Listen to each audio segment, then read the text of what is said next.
All right. And we are live. Welcome to the Iron Lords podcast and the Lords of Gaming.net, episode number 101. And it's another glorious Sunday. We're back at the round table on the Lord's Day. I'm very excited about our special guest. And we got Borderlands 3 rumors, Halo Infinite as a spiritual reboot, Pokemon Sword and Shield reveal, and Apex Legends versus Fortnite to discuss. So we're going to get right into it. I want to introduce a lord, actually some lords of podcasting who have the utmost respect for. These positive members in our gaming community have been the pillar of consistency, intellectual debate, and the personification of what it means to be a true gamer.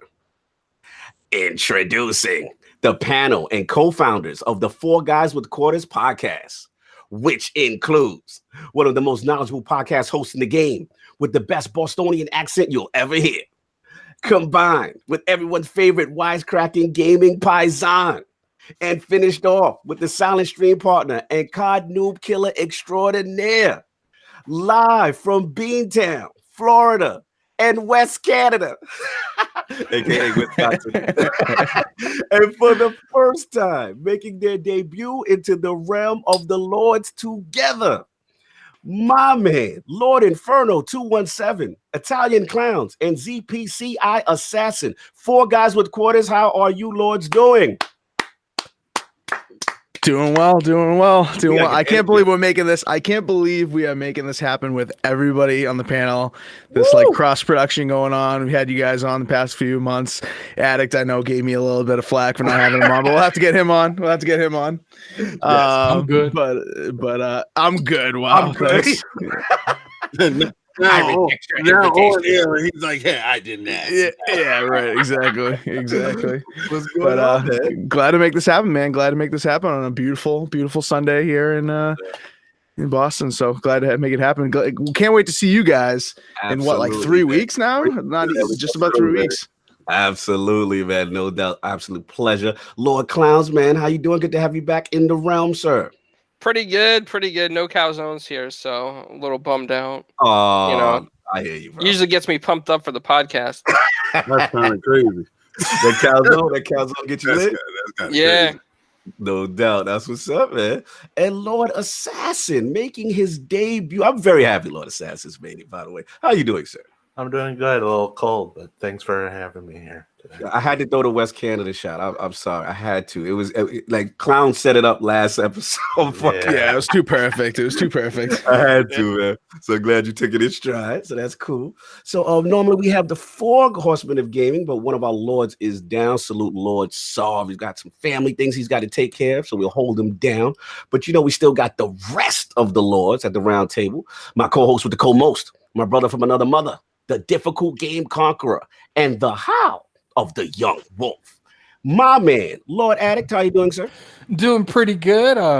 Sorry about my absence last week. The power in my area is pretty weird. I don't know what's going on there, but we ain't gonna Fallout 76 over there, man. Nah, that's the West Virginia bang boogie, baby. 101.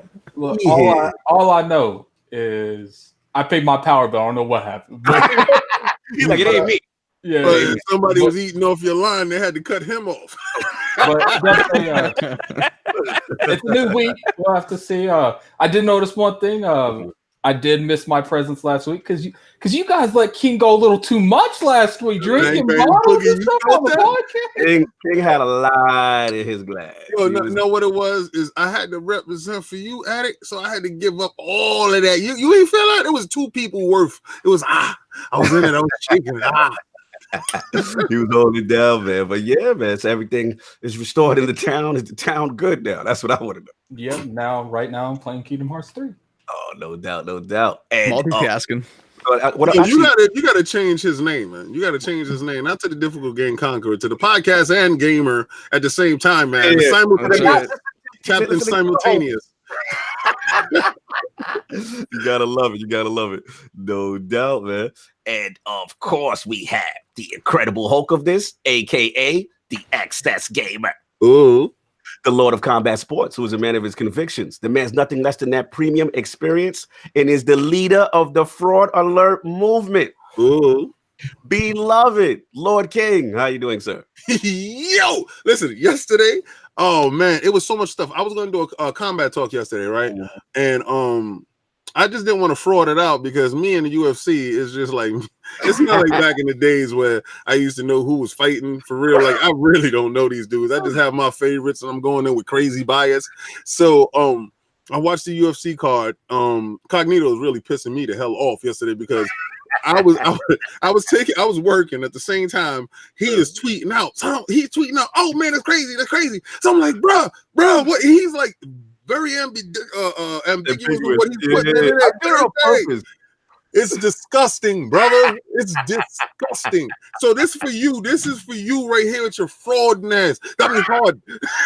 Yo, I was so pissed off. I almost crashed my car. I'm like, what is he talking about? I said, did he lose? Oh no, Ben, because I'm a Ben Askren fan, right? Yeah. So I know Dana White set these two dudes up yesterday, right? So it was like he had Woodley. He set Woodley up, and one of the dudes fell. But Askren almost fell first. So yeah, he was almost out of there. Yo, he was almost out. He got him with the pissed off old big brother choke out, like get your butt over here. Yeah, it was crazy. I said, it was beautiful. It was beautiful. His eye was all bushed up. I was like, that's Ben right there, right? So then Woodley get in there. He had too much mixtapes. I was like, well, this is not. He want to be in the studio too much. That's his problem. He won't be in the studio. Like, listen, I give you a quick recap on your 17. Just real quick, man. The thing with the Askren and the Lord, first of all, that was the most explosive one round. That was the most explosive one round ever. You know what I'm saying? Because he was getting tattooed up. He looked sleep when he was out on the ground. They could have stopped it on Askren getting knocked out. He but then sleep to me though. I will give him this. He was responsive though. He kept scrambling. He wasn't like completely stationary. Right. So then when he got up. And he got a hold of him. I'm gonna tell you right now, his heart, his chin, he showed me a lot as far as his heart. Yeah. Then once he got hold of him, he put that choke. Now the choke was controversial because he did sink it in. Now, for me and Fonz was talking, shout out to Jay Fonzarelli, we were talking about last night. And shout out to Meds. We also when he put the choke on him, the big brother choke, dude arm went limp for a second. So we do think was out, so I can't blame the ref that once he stopped it and the guy popped up like, yo, I was up, I was still but in the did mix. You see his eyes though? Like one dude had a whatchamacallit, like a cut of it. His eyes just rolled in the back of his head. Like he was dead. He was done. I mean, the argument could be made for a second. He looked out, you know. People don't realize that, you know, a couple seconds in a choke that you ain't supposed to be in that choke can hurt people dramatically. Yeah. So they were talking about that. Now the Woodley thing, man, so disappointing, man. I mean, he came out sleep. Like he had no engagement. Like he looked like he did not want to mix it up. And he was too tentative. And Nigeria was coming, baby. Nigeria was coming. He didn't like the fact that you just kept calling him Marty. Yes. And old boy was on their head. Yeah. Like, I give him respect because leading up to the whole the press conference, everything, all the way through the presentation, everything, he kept the same energy from beginning to end. And, you know, Woodley didn't keep that same energy. Woodley just had, you know, one line. I think Woodley just wants to go do music. Yeah, like he was worried about his celebrity too much. And to be honest, the thing that won me over when I was listening to Kamaru's story is like he's a great wrestler. He's just like a D2, D3 wrestler. Yeah. You know how it is, like the Division 1 dudes be lording over you, like, yo, you know what I'm saying? And like he's like, yo, they know my name because I was the best dude. I used to wreck them dudes. That's how they know me. That's why they calling me Marty from the grass. If I was a nobody, they wouldn't know me. So to see what he did, and then he brought his kid out, you know what I'm saying? It was a nice thing. I really didn't care for him though, because I was looking for Woodley. But then we get to the main event for me, right? Because I watched the whole card, but we get to the main event for me, and I really thought I called this card the setup card because I thought everybody in the card was, you know, was built for the setup. And I said Dana's just looking to cash in these dudes, like cashing the chips. I thought he was cashing in on Jones, to be honest with you. 9 weeks out from a fight, then you're gonna get this fight right here. And then I was looking at old boy's past fights, and I was like, wow, old boy kind of nice there. Yeah. But you know, Bones just showed me he is top 5 greatest, you know, of the hands. He's probably even top 2 that ever did it, and I'm putting up there with Hoist Gracie type of top 2, not the top 2 of evolution, you know. Sport. Yeah, he's a whole different animal. Yeah, we just like him to stay off the whatever that is. Yeah, we finding picograms in his you know what I think it is? I think the key to keep him going is to not allow him to get back into the old habits of the drugging and bugging, right? So yeah, let me tell you something real quick. He got a scare though. He was dominating. I mean, the dude was just trying to hold on. The dude really had a plan on to win. But the thing that was scary was, I think it was round 3, and Jones dropped him, and he put him up against the cage, and the dude was coming up. Normally, when knees down or whatever, the hand ground, you cannot do the knee from that position, and he kneed him. It was clearly illegal. The stopped. I'm like, yo. Yeah, could have got the Roy Jones tactic. Yeah, it was. I said, "Oh, it's DQ. He's gonna lose his title." So luckily, when they told Herb went to go to the replay, he said, "Yo, was it illegal?" They said yes. So I'm like, "Yo, he's definitely gonna lose it." They go over to homeboy, what's his name, Anthony Smith, whatever, and they say, "Can you continue?" He could have he could have been like, "Yo, no, I cannot continue. This guy did the worst." I give him credit. He was like, "Nah, man, I still want to fight." And I was like, "That's why I like you MMA dudes, because you see in the boxing ring, dude would have went to the knee. Oh God, you got dudes with a dude. I got a LeBron James driving in pain. LeBron James. Oh no. Okay, so then I watched that, and UFC card, beautiful card. Very fantastic card. Then on a boxing note, I watch King Kong Ortiz, get one more step closer to the heavyweight championship, and I watch the Cuban sensation get up in there and win. So it wasn't a great night on boxing, to be honest with you. It was just card. You have a great card coming up. Combat Talk is going to be popping up soon. You got the statues popping up over there. You see one on the table. So as soon as this is done, I'm about to do the unboxing and get that done. But that's been that part. Did we go into what we was playing for the week? Yeah, for you, what you was playing? What you touch? I played that Mutant Zero game that Addict put up. Like, cause you know how I do, go up support. So I watched this video. I was like, oh, this game look like it's for me. So I put it on. Back of the Earthling. Yeah, Mutant, the reverse XCOM game. Bro. That game. He's talking about Mutant Year Zero, not. Yeah. Okay. That game, not that other XCOM game that you're talking about, that Mutant Zero game. That game is so fire.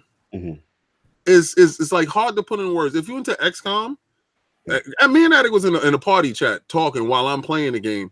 It is amazing what they did with that game, and it's inside Game Pass for free. Like, I can't believe. And I know people out here, you corporate slave? Yeah, that Game Pass allows me to dig into stuff normally I can't even afford to purchase, because I can't afford to purchase 100 games a month, but I get the chance to touch stuff, and I'm looking at people reviews, going back to that whole fraud and stuff, find a podcaster that you like, find a streamer that you like, and see what they recommend, test those games out, and I really walked away super impressed with that game. I'm still playing it now. Absolutely. It's funny because you said that, because me and Inferno, we were just talking about that on Four Guys, right? For Inferno. And we were just talking about in terms of like exposure to get with games and Game Pass that normally, we may not have given the light of day, right? Yeah. I mean, a lot of people are just harping on that for having a lot of filler, they call it. That's what they called it the other day on the podcast.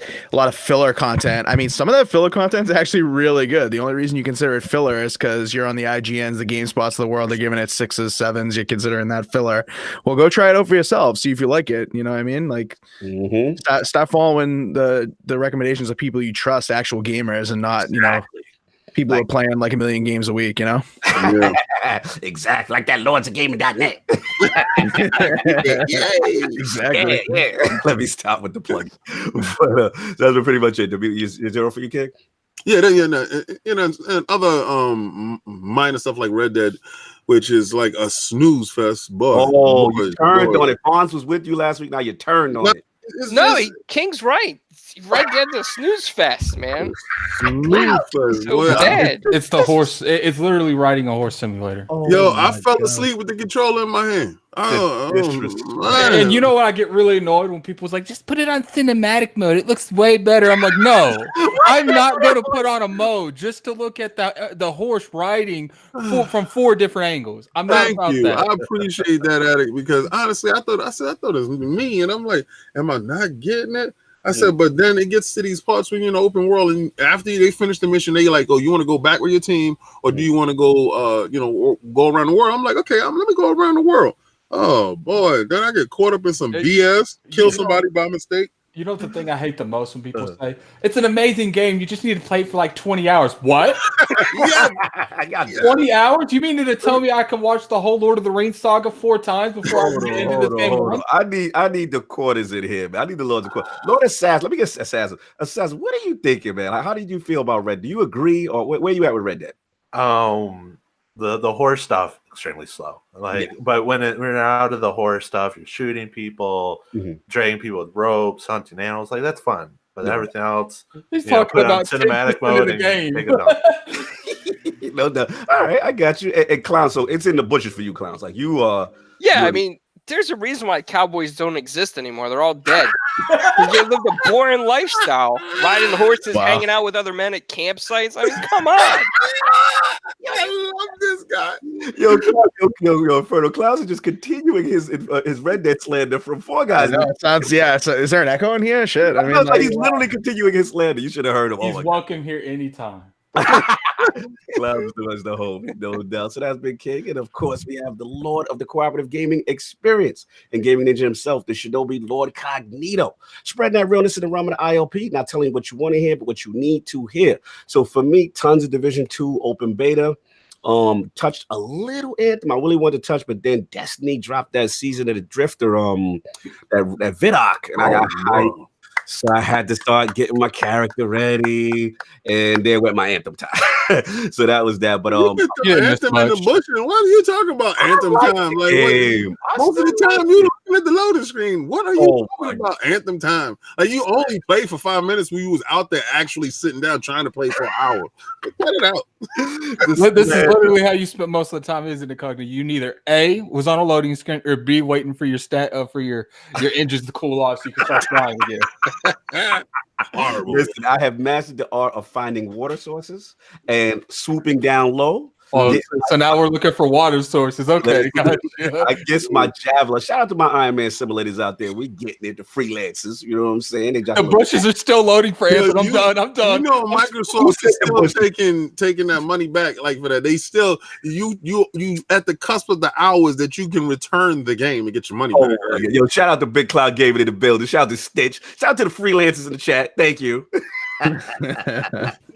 Anyway, but yo, man, I want to definitely I rewatched episode 100, man, and I definitely want to give the entire gaming community a huge shout, man. It was really cool to rewatch it, and I want to give some love back to you guys in the realm, and especially actually last week, a Lord that I forgot to mention, you know, with all the drunken festivities, King. You know what I'm saying? Wait, you too. He's over at me, Kane. No, I think we're all together. Okay. I throw you under the bus. Everybody except for Mr. Boomstick, and that's my man. Because Boom had that water. He was good. But yeah, man. So like, you know what I'm saying? I wanted to, you know, this is a Lord that kind of remains behind the scene. He don't guest on podcasts much these days, but definitely extremely integral to what we do here at ILP. And someone actually have a ton of gaming discussions like daily. You know what I mean? So Iron Lord salute, tip of the glass to my brother Lord Kaibatsu. Thank you, bro, for all the things you do in respect to the movement. You are very much appreciated, and I want the world to know that I'm getting my love on. So shout out to Kai, man. That's my guy. That man admits that Anthem's trash. I can't condone it. Not on Kai's watch. That's the Anthem Defense Force champ. You are not going to slander that game. Anthem is a great game. Maybe you just don't know how to play it. I don't know how to play the whackness, so I definitely fall in that category. So hold on, no, Clown. You open the door. You got to explain to me what it's like to play the Division. I mean, not the Division, Anthem. What am I doing so wrong that I couldn't enjoy the game? How do I play Anthem? Well, you got to play as Colossus, number one. Best javelin out there. All right. I mean, once you play as Colossus, you're going to fall in love with the game a lot more. And unlike Red Dead Redemption 2, so I gotta limit the content. Got you. Sure, yeah. And you don't have to play 20 hours, just 2 hours, and then you'll start getting into it. So give it 2 hours. And then when they talk their dialogue, just keep hitting B and skipping it, because that's the boring part. You don't need any of that. I can't listen to the story at all. Got you. No. The story is terrible. Yeah, what story? It's all about getting in those missions, getting the contrast, the legendary stuff, the strongholds. That's where the fun is. Clowns, are they showing you the stuff when you get it, or you still gotta wait till you get to the house? You guys still wait. No, you still gotta wait. Oh yeah. Yeah. We're gonna pay the bills real quick, man. $5 super chat for my Lord Brap, Basement Radio Arcade Podcast. Thank you so much, sir. Much appreciated in the building. Thanks for the love. I'm gonna play that game when they give you the unsealed book back. When they give you the unsealed book back, when that patch come out that you can see what you got and you can switch your stuff in the field and you want to be a real looter shooter, hey, then I'm gonna be right in there with my little Iron Man boot. Disrespect. We said Anthem is the worst bits of Destiny. No.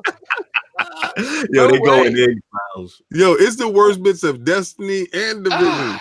Because that Division beta, the second beta was awesome. You know, I see this a lot on Twitter. It's the visual jetpacks, and so I'm seeing it all the time. You know, for me, the best thing about Anthem is I don't gotta wait for like 8 people to go into a stronghold. I just get like 3 people and I'm rolling. Yeah, that's true. Some randoms, they know what they're doing. And Destiny, I used to spend like 3 hours trying to get people together. 3 or 4 hours. Oh, you wasn't part of a clan. That's why you didn't like it. See, how are you going to punish us for you having no friends? That makes no sense.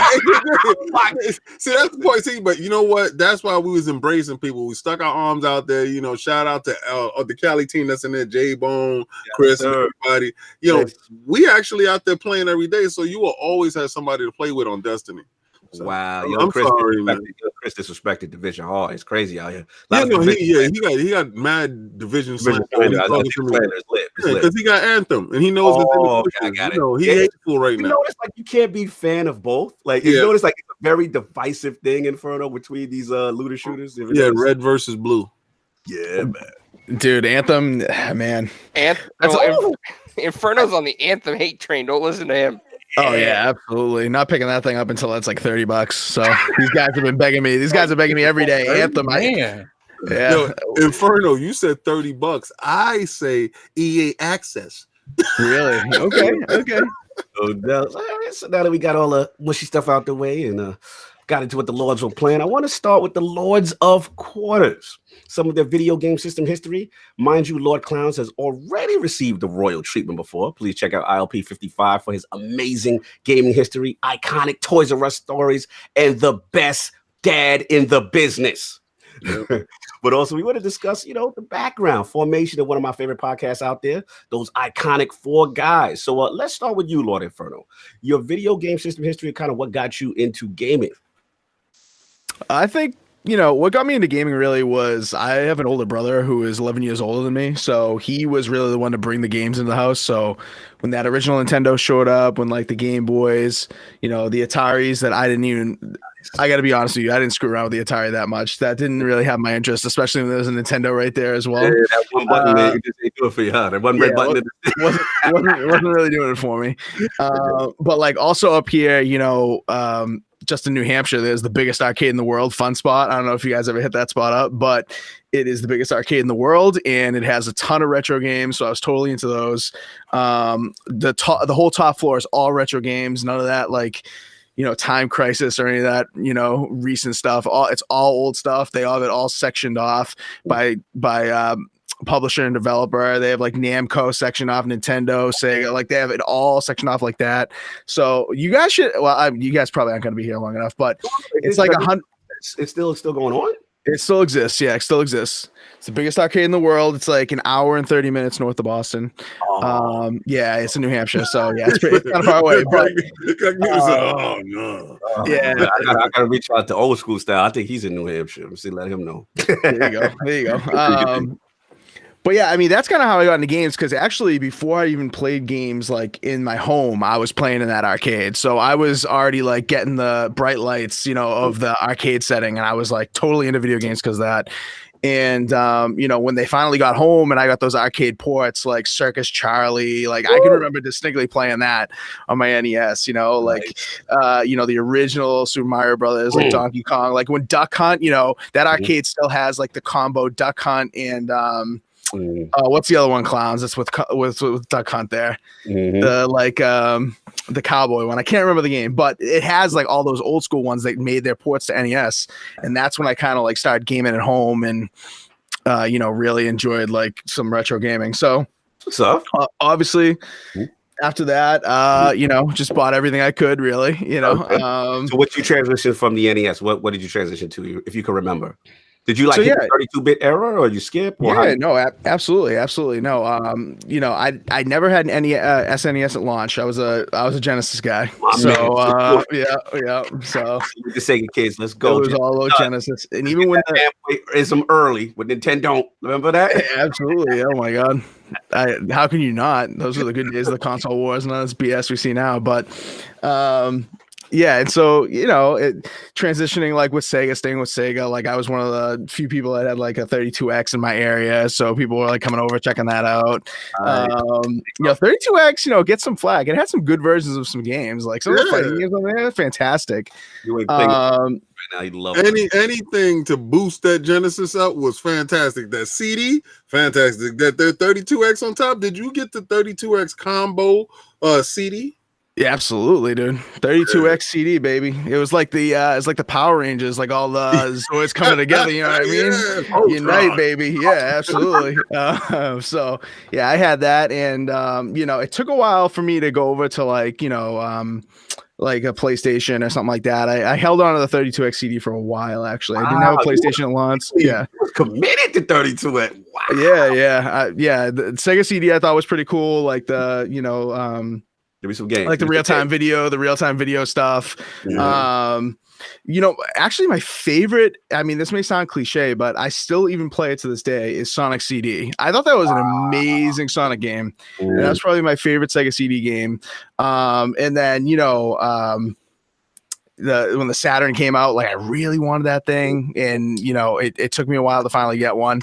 Traded it in, and it was the worst decision ever. I recently got one again, maybe like a month or so ago, or 2 months ago. Hold on 1 second, Inferno. I gotta pay bills. Yeah, please. With the $2 super chat. Can we all take a moment to pray for ID? Oh, because there's a lot of Division versus Anthem slander going on. They're still continuing this in the chat. So that's what that is. They want everyone to pray for Dizzy for his hate of Division. He need to go away with that. That is the second best MMO on consoles to date. So he said he needs Jesus, Lord. Yo, they going in on Dizzy right now. Anyway, Viper Strike says Snatcher. He's throwing out them Sega CD times. Continue. I interrupted Inferno. Continue. Yeah, no, Snatcher was good. I mean, like Night Trap, obviously. Shining Force CD, I thought was probably the best Shining Force game to date. Did you like Sewer Shark? Which one? Sewer Shark. I never played that, I don't think. What? I know. That is that is probably the most iconic Sega CD game. Is about shooting rats in the sewer. All right? And the dialogue. Y'all think Attic can't wait to play that? Oh no, it's not for Attic. It's for us old school heads. Like like we said, when we was chasing bits, 16-bit, 32-bit. When we was chasing bits, that's when I thought it was really good with consoles, because you wanted the console to be that next step. 64-bit. You really wanted that bit to be at the end of your joint. But like Sewer Shark, that. You gotta at least look at video of it online. You make fun of me for playing Kingdom Hearts and you playing shooting rats in the sewer. I don't tease you with all that. That's other people that tease you. I don't tease you for anything that you play. Cut it out. Dude, Sega CD had the best corny games of all time. Like honestly, like Willy Beamish. You guys ever play that? That game was hot. Best game. Yep. That game was hot.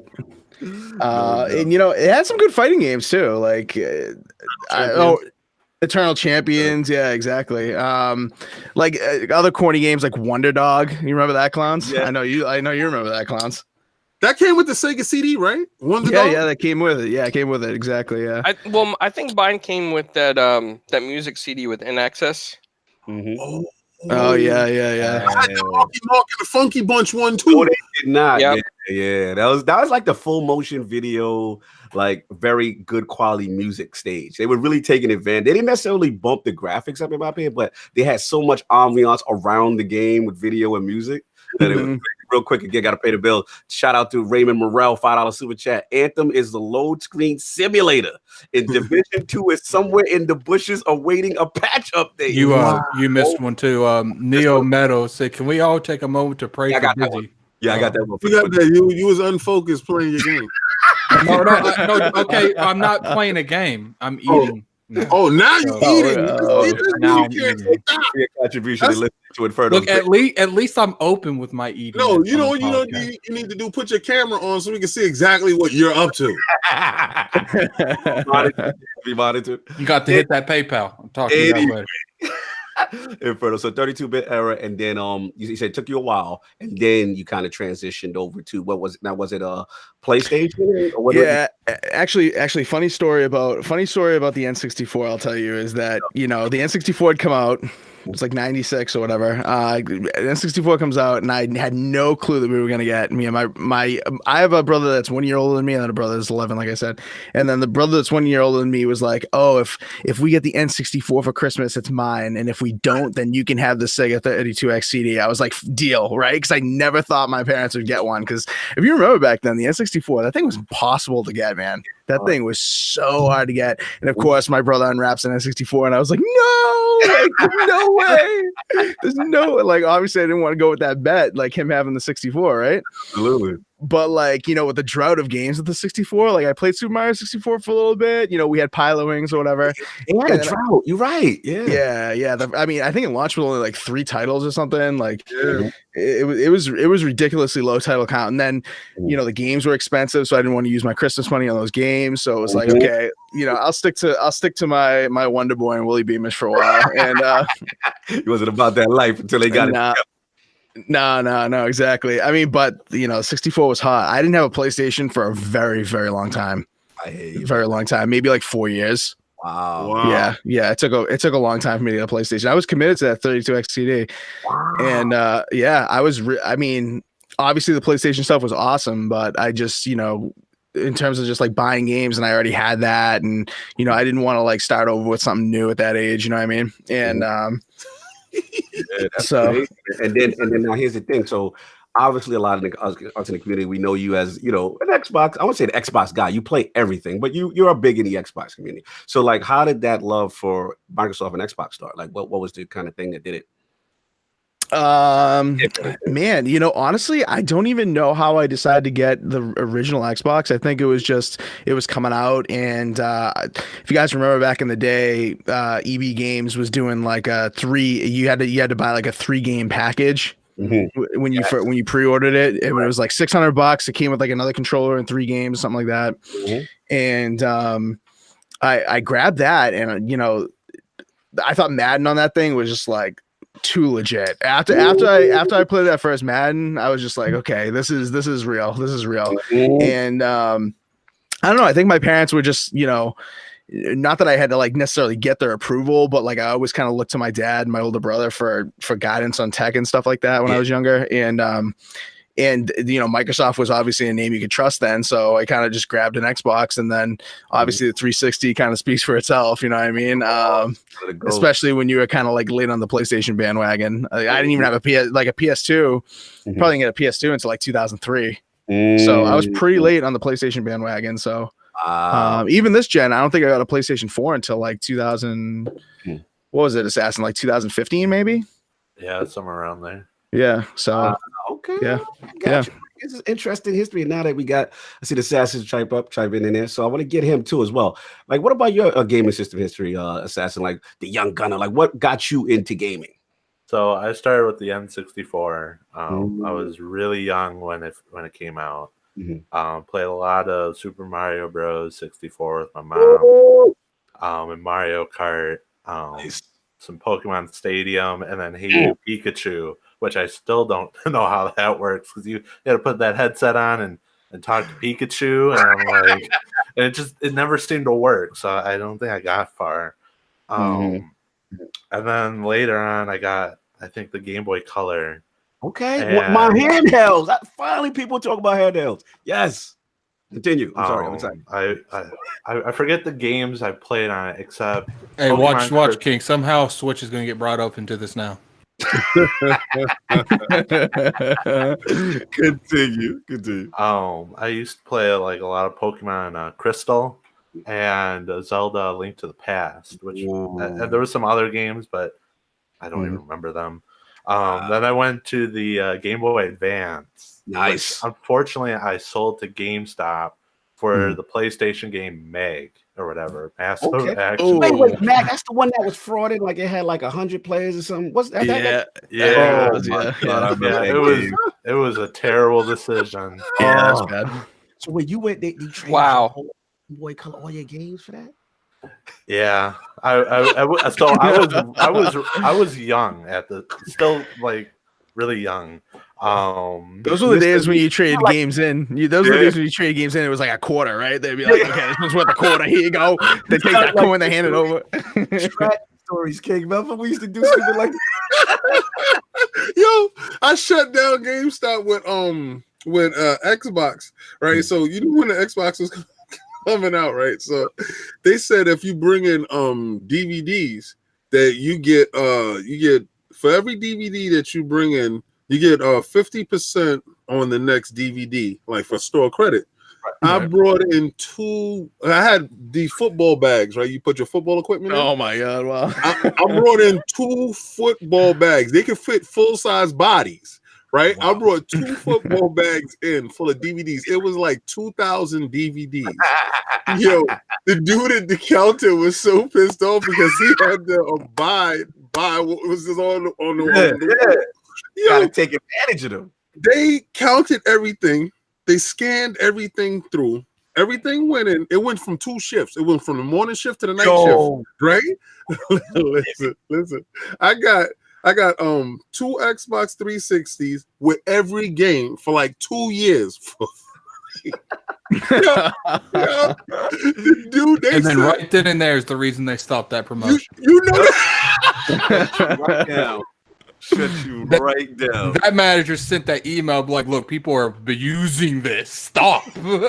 we taking 2. We had to take the mailman had to come in. Like, we got to get the food dudes. Like, we got to have so much help to carry these 2,000 DVDs. I told Cognito, yo, go in there. They taking the DVDs. He's like, all right. He said, yo, he said, nah, they ain't taking no more DVDs. They sent out a worldwide alert. But anyway, back to Lord Assassin. So you made the trade, you get Mag, and you gotta be frustrated, man, when you come back with the Mag. Yeah, like years later, I was so upset because I had a GameCube with the Game Boy Advance thing that you could plug the games in and play it, on the TV. That was good. That was awesome. Yeah, and I didn't have any games. I was extremely sad. Man, I feel your pain, bro. How did you bounce back? What was the next thing? What'd you get? Well, then I got what was it? It was either the Nintendo DS or it was the Wii. Okay. Which I had for the Wii for like forever. And then I finally got a PS2 for Star Wars Battlefront 1 and 2. Great games. Mm-hmm. Then I went to the PS3.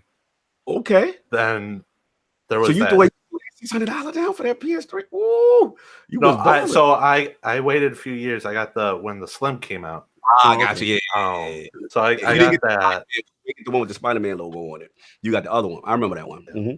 And then not the glorious, but the annoying day of no PSN for a month happened, and I got so pissed. I traded that thing in and got a 360, and of course, the day I traded in, PSN went up. Oh, wow. You got the worst luck. Damn. Yeah. Oh, that's bro. Damn. So I played, I think all I did was Call of Duty for like the longest time. I know you for. Shout out to the noob killer. And then I finally went to some Battlefield, and then the 1 came out, and I got a PS4 instead. Oh, okay. So you're rocking it. So you don't have the 1. You got the PS4 just exclusively? Well, and then I think a month or so later, I got the 1, and then I stuck with it until the end. Fair enough. Young history, man. I like it, man. So, LordClognito, you were on 55, and this man mentioned that he had every video game system known to man. So we don't really need to recap too tough because salute the Papa Clowns, man. Because we just need to confirm because Clowns, you had said something in ILP 55, which was kind of cool. And I need to know, is it true? Now that I got all the Lords of Quarters in the building, I need to know, is it true that Plants vs. Zombies in party chat is the reason 4 Guys with Quarters exists? Yeah, absolutely. Yeah. That's what got all of us together. Nice. I need confirmations, Assassin. I need confirmations, Inferno. Let me hear it. How it go down. It's true. It's true. No, 100%. That's true. Wow. Bring it down. True. That's true. I mean, man, we used to play with this guy that was it turned out to be an absolute jerk on Twitch. Like we all watched him, and then we ended up playing with him, and then this guy turned out to be a jerk, and we won't get into the whole story, but eventually we just stopped chilling with that guy and started just playing. They band up together to hate on the other dude. Pretty much, actually. Pretty much. Yeah. So then, we were just playing that game, and, we're talking about like the kind of games we play, and, kind of like getting to know each other a little bit better. And, we all had like some good opinions on kind of differing stuff. And we were just like, let's just start a podcast. Like I obviously like knew how to do some graphics work and some production work or whatever, just through PC and streaming or whatever. So figured, why not? Let's get this thing going. Modest. You probably told them, yo, I'm nice, right? Yeah. Like, you have a lot of fans, man. Everybody gets not to cut you for 1 second, but every time like people give me credit, like you don't understand it for like you're the standard that Addict and King always they like, yo, but Inferno did this. Yo, he can't hear anything. I just told him last week that. I said, man, if you don't get over there and step it up, you better find out what he's using. You better talk to him. All the accolades, you gotta understand that you are the bar they keep comparing me to, man. I appreciate that. I appreciate it, man. I appreciate it. I mean, we've been doing this for a while, and it's evolved a little bit, but I mean, the core of what we do is kind of the same. And I've changed programs a few times, kind of learned that stuff. And actually, my background is not graphics or any of that kind of stuff at all. Like I went to school for biology. Wow. Yeah. Now I'm insulted. I should be knowing. If you're the biologist / marketer. The power of YouTube, man. You know what he said? YouTube, you know what he said? This is his greatness. And I like it because he's super humble. He just said, I'm not even fluent in that language, right? Wow, King. Wow. Breaking it down, translating. He said, I'm really nice in biology. Like, if you think I'm nice in this, like, this is what I went to school for. Like, break down the story. I interrupted you. Break down the story. No. And then we just got together. We did a couple episodes. We had, we kind of like were thinking about the name. Clowns threw out some iterations of 4 Guys with Quarters. Like, I don't know. I can't remember exactly how we zeroed down on 4 Guys with Quarters, but we were kind of like, okay, well, 3 out of the 4 of us were kind of from the arcade era. Obviously, Assassin. I don't even know Assassin. Have you ever even stepped into an arcade, bro? Like, honestly, other than like Chuck E. Cheese? we had one near me. It had like the golf, all this arcade. It even had a Ferris wheel inside the building and everything. And then I got shut down. And it was sad. Well, the Inferno's right. What we did was if the podcast idea was actually Inferno's idea, because he's like, man, I listen to a lot of podcasts. I love podcasts. So I want to do a podcast, all of us together, talk about what we like. And then we sat in, I think it was like Google Hangouts one day or Skype or whatever. And I threw out a bunch of names like 4 Guys with Quarters, 4 Guys with blah, blah, blah. And then a friend's like, yeah, 4 Guys with Quarters sounds good. And then I remember Assassin replied with something like, it sounds like a bunch of old guys. he's your addict. I can already see. That's dude, it was a bunch other than Assassin, it was a bunch of old guys to start off, and 3 of the original 4 are still around. So I mean, majority rules, it is still old guys Assassin. So sorry. You had to change the culture. Don't you worry about it. You just changed the culture. So that's how it started. You just kind of took off from there, huh? Yeah, I mean, it's been like 5 years now, almost 5 years since we started. I think we started back in like June or July 2014, and next week will be 200 episodes. I know you guys, celebrated 100, and that's a huge deal. I remember 100 ourselves, and I remember like couldn't believe in getting to 100, let alone 200. And it like you guys kind of said last episode. I watched your episode last week, and like you kind of were just saying when you recapped here today, it's like it's extremely humbling to have these people come and watch you every week and, tell you they enjoy your stuff, and, people that have given you like recommendations and stuff, and you take those recommendations and roll with them. And it's really humbling and awesome that, you can build something out of that. So Absolutely, man. 200, man. You guys have doubled us, man. You guys are doing it, man. That is really cool, and definitely you got to do something special for 200. Do not let that go past without doing something special. Pop them bottles. Listen, I sell those bottles, $500 a bottle. Get at me. Be appreciative because at the end of the day, like I said, Don't listen to this man. Listen, man, get at me. Those bottles is fantastic. Yo, same day delivery. Holla at your boy. So thank you, Clowns, for verifying that story, man. I can't believe it. Now, Lord Assassin, I got 2 questions for you. So one, what the hell is ZPCI? Here we go. Oh, that's the first question. Let's start with that. What's that? Okay, so when I got my 360, I only had like one friend. At the time. Wow, that sounds really good. Well, it gets better. So then I forget how I met these guys, but it just happened that I was in a party with other people in Wisconsin. Well, at least one person, and I got to know these guys. They were cool. Clowns know and Inferno knows him as Jaren. And their gamer tag was ZPCI whatever. I don't even remember. They changed it so much. Okay. So then it's at the time, well, still now, it stands for Zombie Pest Control Incorporated, which is an old game that they enjoyed. And so one day I had a terrible gamer tag. I don't even remember what it was, and I decided to pay the $10. And just changed it to ZPCI Assassin. And never changed it since. Now, are them dudes still the name? Are you the only ZPCI running around now?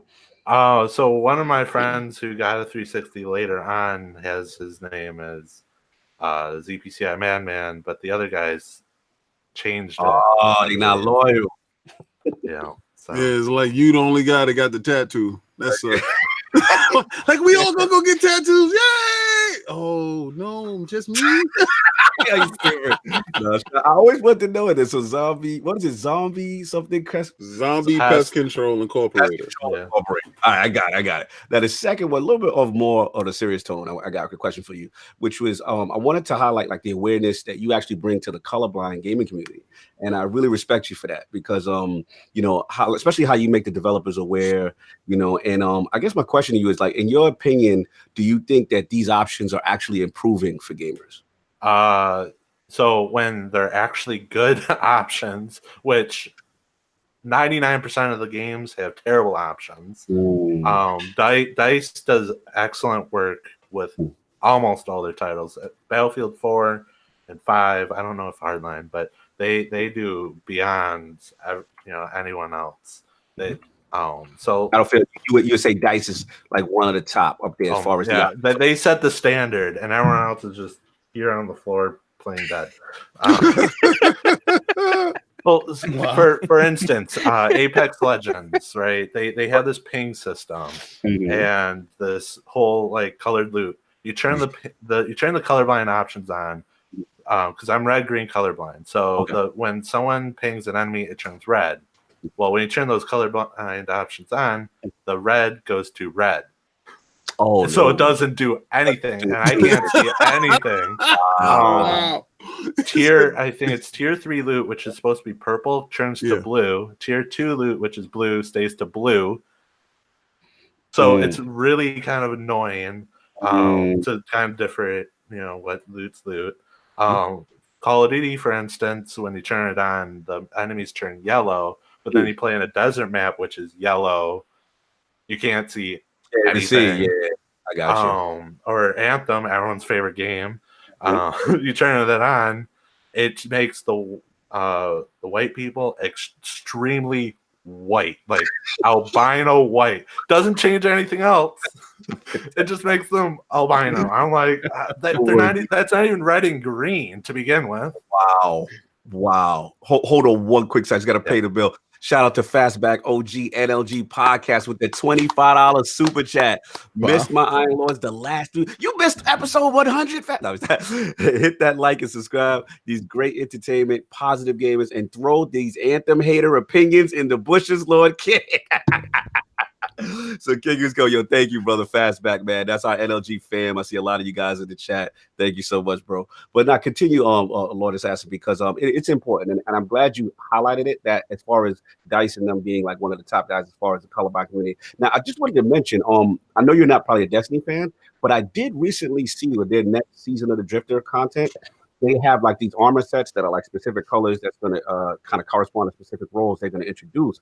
And I was shocked that they mentioned all these colorblind options. I think for the first time I've ever seen Destiny do it. Now, did the base game, I know you're not a Destiny guy, but did the base game that you play, was anything in place for it at that time? So there's colorblind options in the game when it first launched and whatever, but it kind of ruined the drops for me. So for instance, green was brown. Oh, I got you. And I'm like, killing these enemies, and then like someone took a dump on my screen, like a brown Ingram just goes poof, like wow. That visual is kind of hilarious. So that kind of turned you off from Destiny. And I'm gonna. Well, I mean, there was other things that turned me off with the Destiny, brown drops. Could But you imagine him in a party saying, "Yo, where's all these brown drops coming from?" And then everybody's like, "What? Brown drops?" But like, and then the greens when it changed. So like on Titan or whatever the water planet thing in Destiny 2, like there was some green lights. Like none of that would change. It just drops. So it's like, thanks for half-assing everything like everyone else does. I got you. So salute right now. It's Dice then. It's Battlefield. That's the gold standard. Yes, because they let you change everything. If you don't like the blue enemy or teammate color, you can change that to gold. You change the like everything. Anything that has a color, you can go right in and change it. So because I'm ignorant when it comes to the colorblind issue. So when I thought it was colorblind, I thought it was like devoid of color. Like no, actually, you see like colors like differently. So like a lime, for instance, you pick that thing up, it might look one shade of green to you, right? And it'll look different shade, or red. Like for me, sometimes it looks more pink, or sometimes orange, depending on the shade. Okay, and everything just it can like for text, like you won't be able to see it. It looks like a blur to me. okay. For like Metro Exodus, when you look at the map, the player icon's like a weird red. I don't see that. So it's like, even Inferno can say, like, he asked me if I was lost, and I truly am, because all I see is this giant circle on the map, and I don't know which way I'm pointing to. Oh, okay. All right. It's good, man. I'm glad you spoke up on it, and like I said, to just bring awareness to it. A lot of people don't realize that, and it's definitely something in our community. So salute to you for, like I said, I noticed your Twitter account. You're always kind of like pioneering that. You're always speaking to the developers in reference to that. So definitely wanted to give you a shout out in reference to that's real positive, man. But yeah, man, actually we're gonna wrap this up as far as the gaming history. But so actually Inferno and Assassin. I gotta start with you two first. Inferno, the question that we ask all the guests, it is your time. Top 5 video game franchises of all time. Wow. Honestly, man. Be the franchise. We single game. No, I mean, I don't know if I can order them top 5 like that. I mean, somewhere in there, like somewhere in there for me, honestly, is NBA 2K. Recently, okay. Recently it's been a little rocky, but like, man, those games for Dreamcast were iconic. Even like leading into the early days of 360, like those graphics were insane. The gameplay was so good. And I am a big NBA fan. Like I make sure I go to like probably like 5 or 6 Celtics games a year at least. So I was there last year when they lost the game 7 to the Cavs, unfortunately, but it was a good time nonetheless, whatever. But yeah, NBA 2K is definitely up there. Mortal Kombat for me, iconic game franchise. What can you say, really? I mean, the new one coming out looks so hot. Can't wait until next month for that. Okay. What else we got? Battlefield. Honestly, like in terms of shooters, like Battlefield's my jam, man. Like I've played pretty much every Battlefield, and when they come out, even this Battlefield 5, everyone wants to knock it. Even Hardline, when everyone was knocking that, was still on there playing that. The 4 with the destructible, the can destruction. Oh yeah. The ones that were before, I liked it. I did like. I don't care. Yeah, no, I did. No, it was good. It was good. I mean, people will like come to me and ask me, my top Battlefield games of all time or whatever, and we'll disagree or whatever. But some of them were really iconic, like Bad Company 2. Like that was a really good one. Can't wait for that. Hopefully, they bring that franchise back. It's been taking them too long, but whatever. Speaking of something we're going to talk about today, Borderlands. I mean, Borderlands 2. One of my favorite like shooter RPGs of all time. It's probably the best of all time, in my opinion. Pre-sequel was a little bit of a letdown, but still like took on some of the gameplay aspects of Borderlands 2, so I was still into it. Come on. And then, man, what else really? What else? I mean, I really love Sonic, dude. Like Sonic, like I said, with the Sega games, like I had pretty much every Sonic game, even through the bad times, like some of the 360 games. I mean, yuck, dude. Yeah. Sonic Adventure though, Sonic Adventure 1 and 2, those are my jam. Sonic 3, obviously, excellent. Sonic 2, excellent. I had a Game Gear for a very little amount of time until did you have a Dreamcast? I had a Dreamcast. Yeah, I had a Dreamcast. Yeah, okay. I forgot to say that during my history. Yeah, no, I definitely had a Dreamcast. Oh, okay. And yeah, I mean, Sonic Adventure 1 and 2 had those on there. Those games were like lit. I mean, those Sonic Adventure games, I really wish they could just bring those back in some capacity to that level. I mean, I know they've tried, but maybe the landscape has changed and there's no market for it anymore. Not as big of a market, but I really wish they would because those games are so great. One more. And man, one more that I just truly love. Man, you're gonna have to come back to me on that. I can't think of one off the top of my head. I probably should have just written down a list. It's all good. We're gonna hold on to your 4, and then we're gonna let Assassin. I need top 5 Assassin. Let's go. Okay, let's see. The Uncharted series, absolutely love those games. Uncharted 4 is probably one of my favorite games of all time ever made. Wow, salute. Nathan Drake. What up? Definitely the Plants vs. Zombies Garden Warfare series. That's right.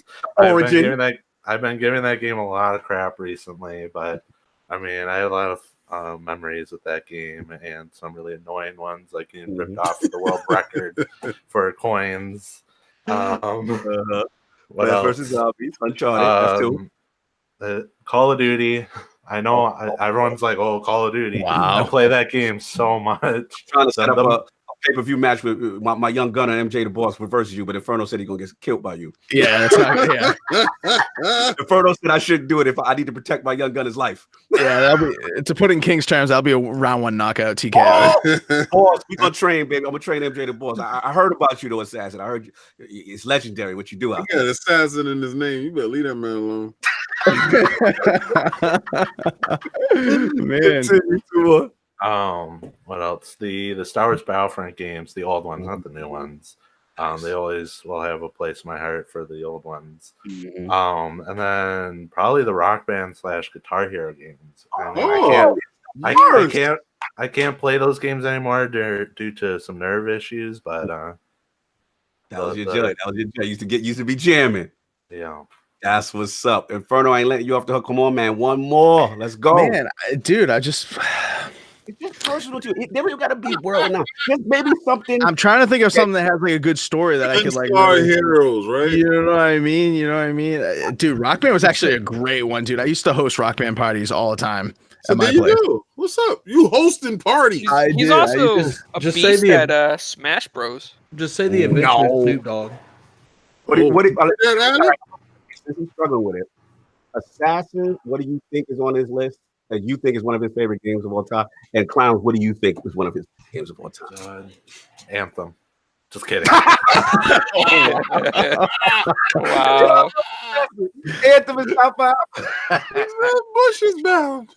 Clowns, what do you think is Inferno's one of his top 5 games? What do you think? Okay, I'm gonna announce 3 that I think might be in there. Okay, Mario Kart series, Smash Bros, or Mario All Stars. Mario Kart's probably the closest in terms of game time played, but you know, if we're going racing game, I'd definitely say Forza. I mean, I've played every single Forza there is. Forza, you got that trophy. I get that trophy. Oh my god, where is that trophy? By the way, is it right over here? Rub it there it is. There it is. Oh baby. Hold on. Let me give you a zoom in. Hold on. What type of New England Patriots championship is this? What's going on? What the hell? Dude, you guys were there, weren't you? This was the E3 Forza Championship 2016, baby. Wait a second, you won that? Hell yeah. So how the hell that ain't in your top 5? Come to memory. I'm trying to think of like older series, you know what I mean? I don't know. You got an actual trophy for playing the game, bro. And that's not in your top 5. Like, that's top 5 memory in my head. What's wrong with you? This was a good memory until I had to pay like the extra $50 for the carry-on for the check bag because it was heavy, dude.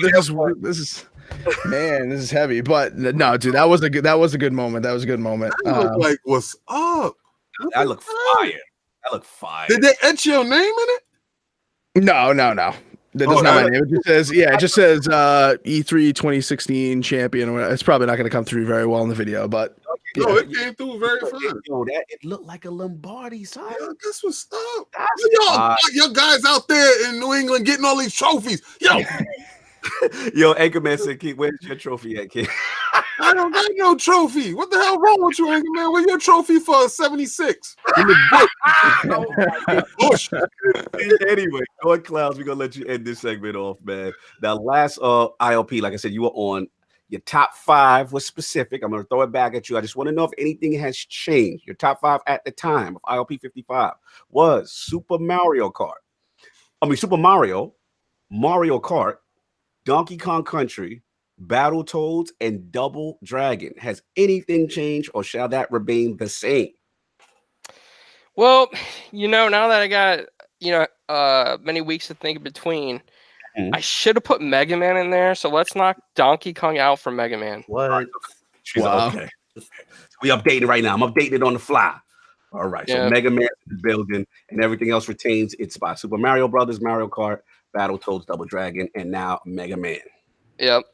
All right, my man. All right. Great video system history by the Lords of Quarters. We're going to get into the show. We got a lot of show to go. So last week's poll results are in, and the people have spoken to the question. With the latest rumors regarding Game Pass coming to Switch and Xbox Scarlet devices being revealed at E3 2019, if proven true, do you think it will be a tactical mistake for Sony not to be present in any capacity during E3?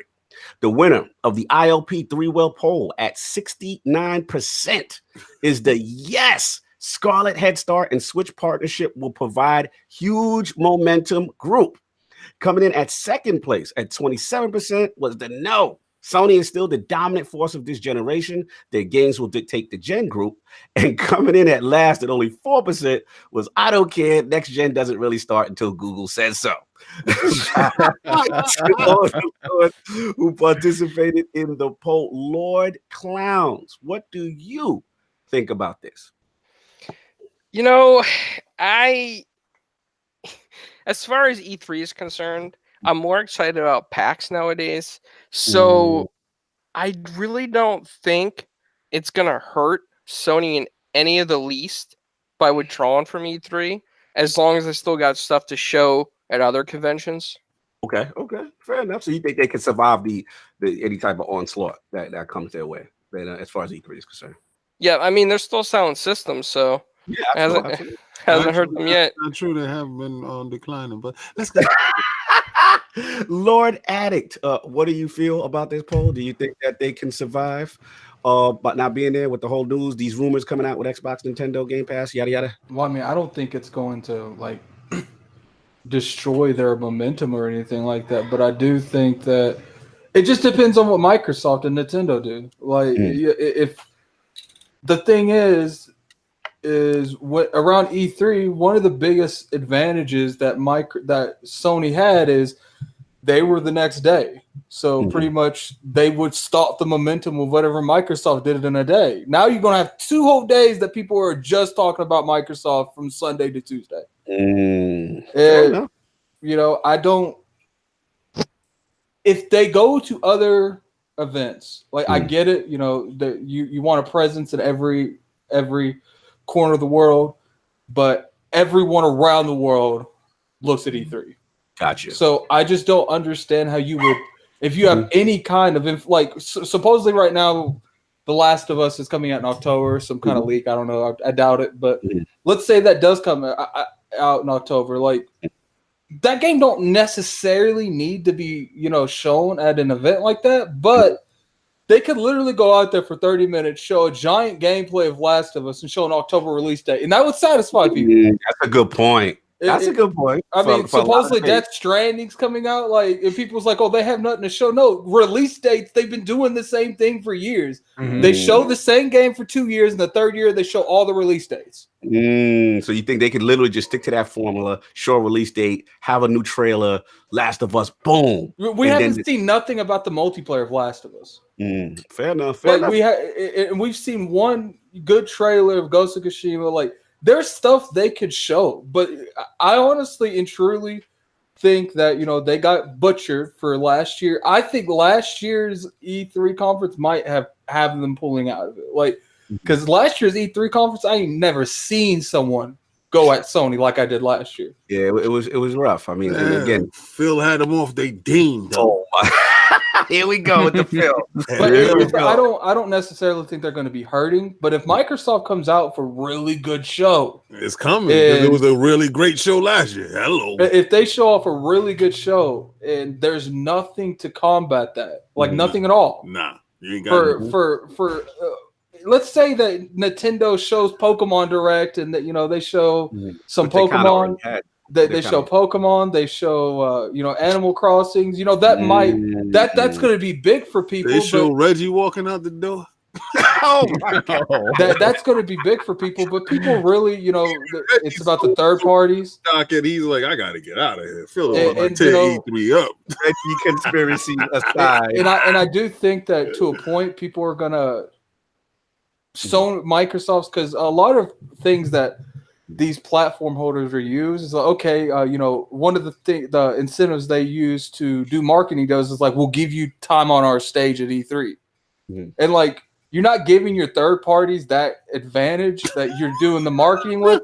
Like, I would understand they didn't even do a conference, but they're not even on the floor for the fans that go to E3. Right. Like, and I feel like, the people that say, oh, they don't need to go E3, like, it's like, what world do you live in? Like, sour grapes is what they got to deal with. It's like they don't have to be there in terms of press conference. But I feel like it's an insult to not go there for your fans, to let them play your games on the floor. They don't care about their fans. Stop talking like they care. They don't care. It's 100 million sold. Bro, we don't got to do anything. Oh, my God. Anyway, so we got that out the way. Let's get to the news. We got a lot of time. So we're actually going to start off with something that kind of broke late in the week, and Inferno and I, we kind of alluded to it at the start of the podcast. So it seems Gearbox may have some major reveals for us. So it's come to our attention that Gearbox, obviously, the studio behind Borderlands, Brothers in Arms stuff, PAX East, man, it's coming, and there's an announcement right now at at Thursday of PAX that there's gonna have a show that's gonna take place between 2 and 3 p.m. And pretty much what they stated is pretty much that this is your opportunity to kind of see, what their statement is, your kind of opportunity to see a lot of the stuff behind the scenes and updates. And then it says the keywords: never before seen reveals, exclusives, and surprises. So don't miss out. What's up, Inferno? Someone talk? No, I heard someone. No, that was me. That was Addict. Oh, okay. Addict, you have something to say? I was just saying, ones that they announce and it comes out the same year, like to this year. Woo, it could be interesting, man. So everyone's is betting that this thing could be Borderlands 3, and this is most likely because it's going to be Battleborn 2. Oh my God, this guy's a hater. But mostly because, like I said, Take-Two, they promised a major franchise in the fiscal year and stuff like that. And obviously, we know it was kind of like a no-show last year. So I want to bring this to the table. I want to actually start off with Lord Inferno, our fellow Bostonian here. You know what I'm saying? So, man, what do you think about this news? Like about a possibility of Borderlands 3 returning? Man, let's just say that I'm glad that I only live 10 minutes away from the convention center, because if they announce this thing and it's playable, I'm going to have to run home for a change of pants. Am I right?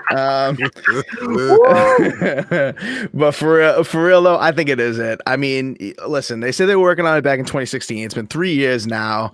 Nothing to show. Like you said, big franchise coming this year.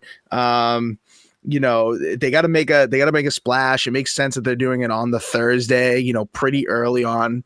They just added the 4th day last year to this thing, and right in that first day, it doesn't make sense in terms of attendance because Thursday is usually a kind of light there at the show, but in terms of making a splash and getting the name out there right away, getting that news out there for everyone to talk about, all the press, it makes sense. And I don't know if it's going to be playable. I mean, that'd be awesome if it were playable. But I think that they've obviously been working on it. It's about time.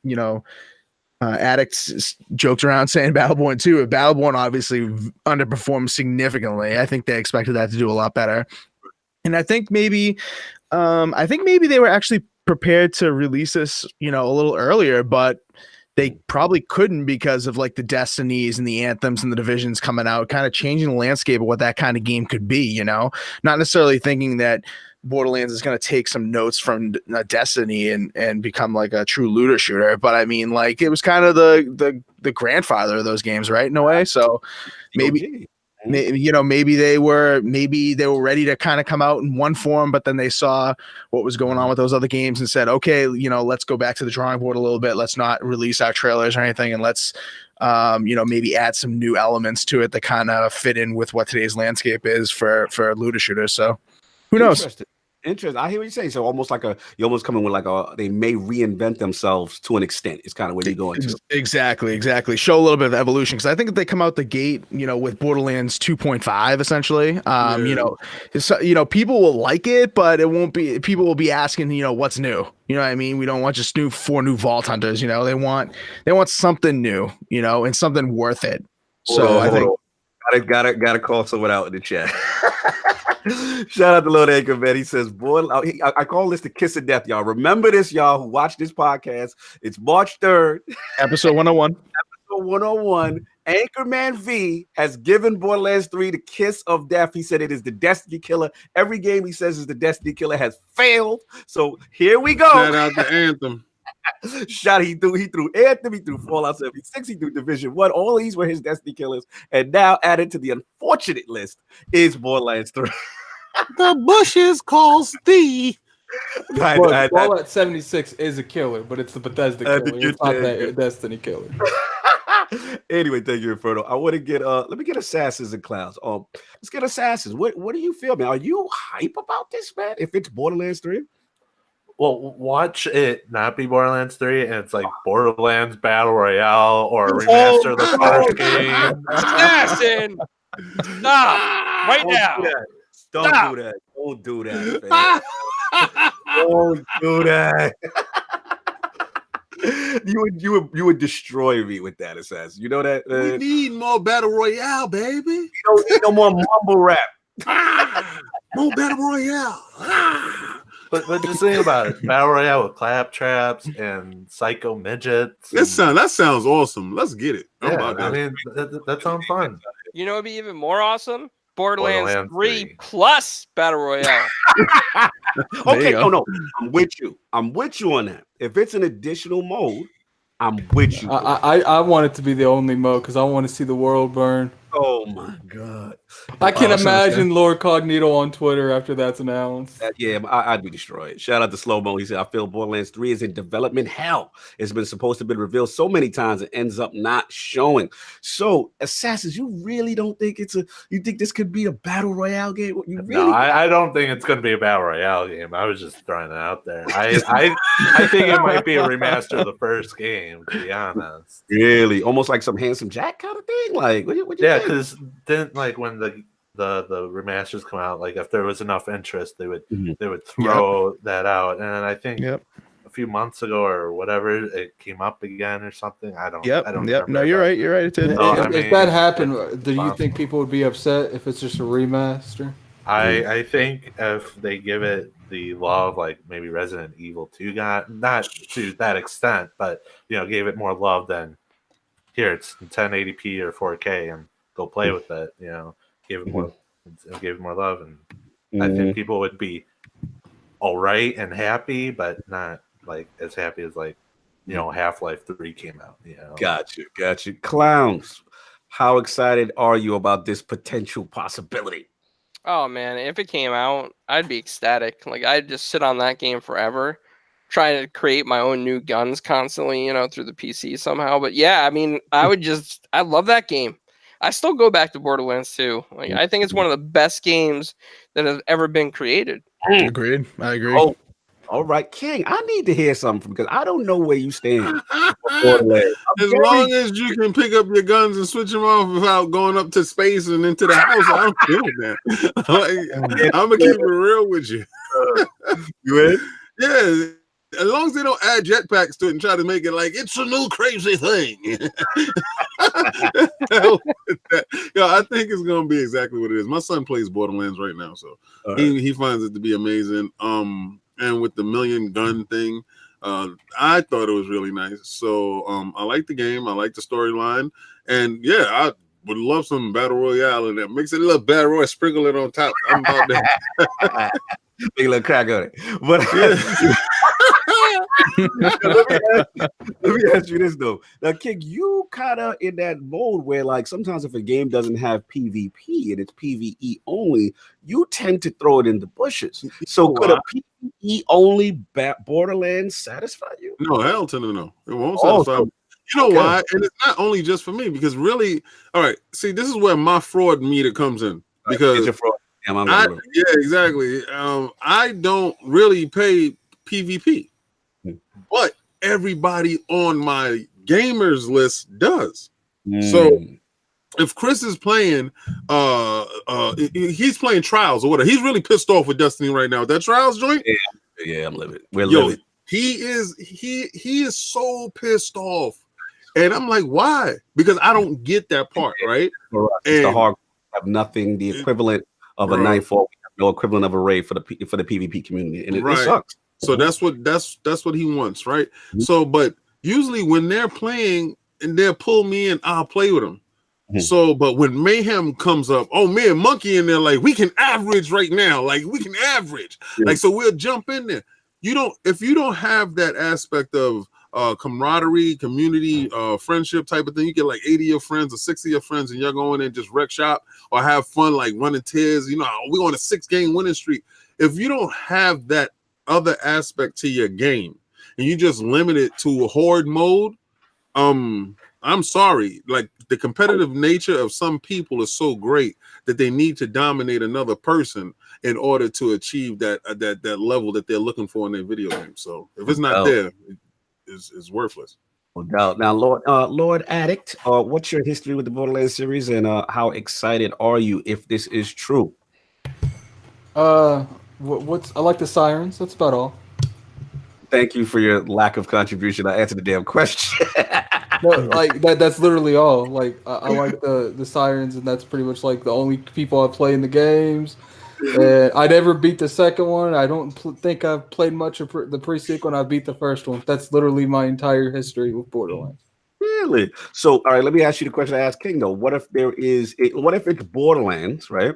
But there's no PvP, no additional mode, this battle royale stuff you're talking about. Like, is that enough for you? Do you think like if they nail it? Enough. Okay, cool. So you think it's as long as they show me good, unique characters, it's enough. Well, hold on. I got to call fraud on you. There's a lot of people calling fraud on him. I got to call fraud on you because Slow-Mo's going in. Now, you have said in the past, without endgame and without raids, your enjoyment of said looter shooters is in the bush. This is different than that. Like, no, this is an online community thing. Like, this is just something I don't consider them two the same looter shooter. Like, if anything, I would consider the Division and Destiny and stuff like the more centric MMO loot shooter than your standard just go and kill people, grinding for guns. Like, that's completely. I don't even consider them the same game at all. Like. It's almost like a first-person dungeon crawler almost instead of a looter shooter. Yeah, like that's. I feel like the atmosphere of Borderlands has sold the game probably just as much as the looter shooter aspect. I I can feel you on that. The humor, the dark humor. I remember we used to like Tales from the Borderlands, the Telltale game that kind of introduced us to that whole, narrative for people who never play. At least for me. I honestly don't understand how you could even compare Destiny or The Division or Anthem to Borderlands. Like, just because like you have that aspect of getting loot does not mean that they're the same game. Yeah, not even a little bit. I guess why I get people make that association because they kind of originated that whole thing, right? Inferno with the whole loot and having the same gun but different roles, and it could just behave so fundamentally different, and it's unique with the properties and stuff. But I see what you're saying, Egg. Attic. I see what you're saying, like in the sense that it's different, and still, even though it's in the looter shooter genre, it's its own kind of space. All right, yeah, I'll jump in real quick, man. Yeah, huge surprise when I heard the news. I mean, definitely long overdue. The Borderlands community has been waiting for a long time. I'm dying to see like if they take what they do, like if they put a new take on it. We all consider it kind of like the OG, the granddaddy of the looter shooters. I remember like missing out on launch. It had like that cell shaded look, you know what I'm saying? But I did like the humor, it's the unique loot. Co-op was lit. I want to see if they evolve on that. You know what I'm saying? I think the game's going to do really, really well. And Inferno, the Lord's going to be in the building at PAX for this one. You know what I'm saying? We're going to be. Front row, I'm gonna grab a front row. We got that seat. King gonna be right. We gonna do this thing, man. We're gonna see. And last question: do you guys think this year release? Anybody? Probably. Probably. I think that they kind of have to, right? If they want to get it out on these consoles, right? I think there's two possibilities that go. One, they announce a Borderlands 1 remake, and then they announce an E3 of Borderlands 3. Fair enough. Because I feel like a Borderlands 3 is E3 worthy, and it's weird. It is. Now here's the thing: if that's the case, because you would think the platform holders would kill to try to promote that game. That's what I was saying. Who do you think it would get? Obviously, it would have to be on if it's going to be an E3, it's on Microsoft stage. So. Tell him, Phil. Tell him, Phil. What you got? What do you think, man? You think the marketing rights might go to Microsoft, or if it does come out? Yeah, that's a tough question. It's hard to say because I think Borderlands can stand on its own without anyone needing marketing rights. But someone's always going to get the marketing rights, regardless if you could stand on your own. Someone's getting the marketing rights. But I don't think if Red Dead Redemption 2 gave the PlayStation marketing rights, every game can get marketing rights. That's in a year where they were going to E3.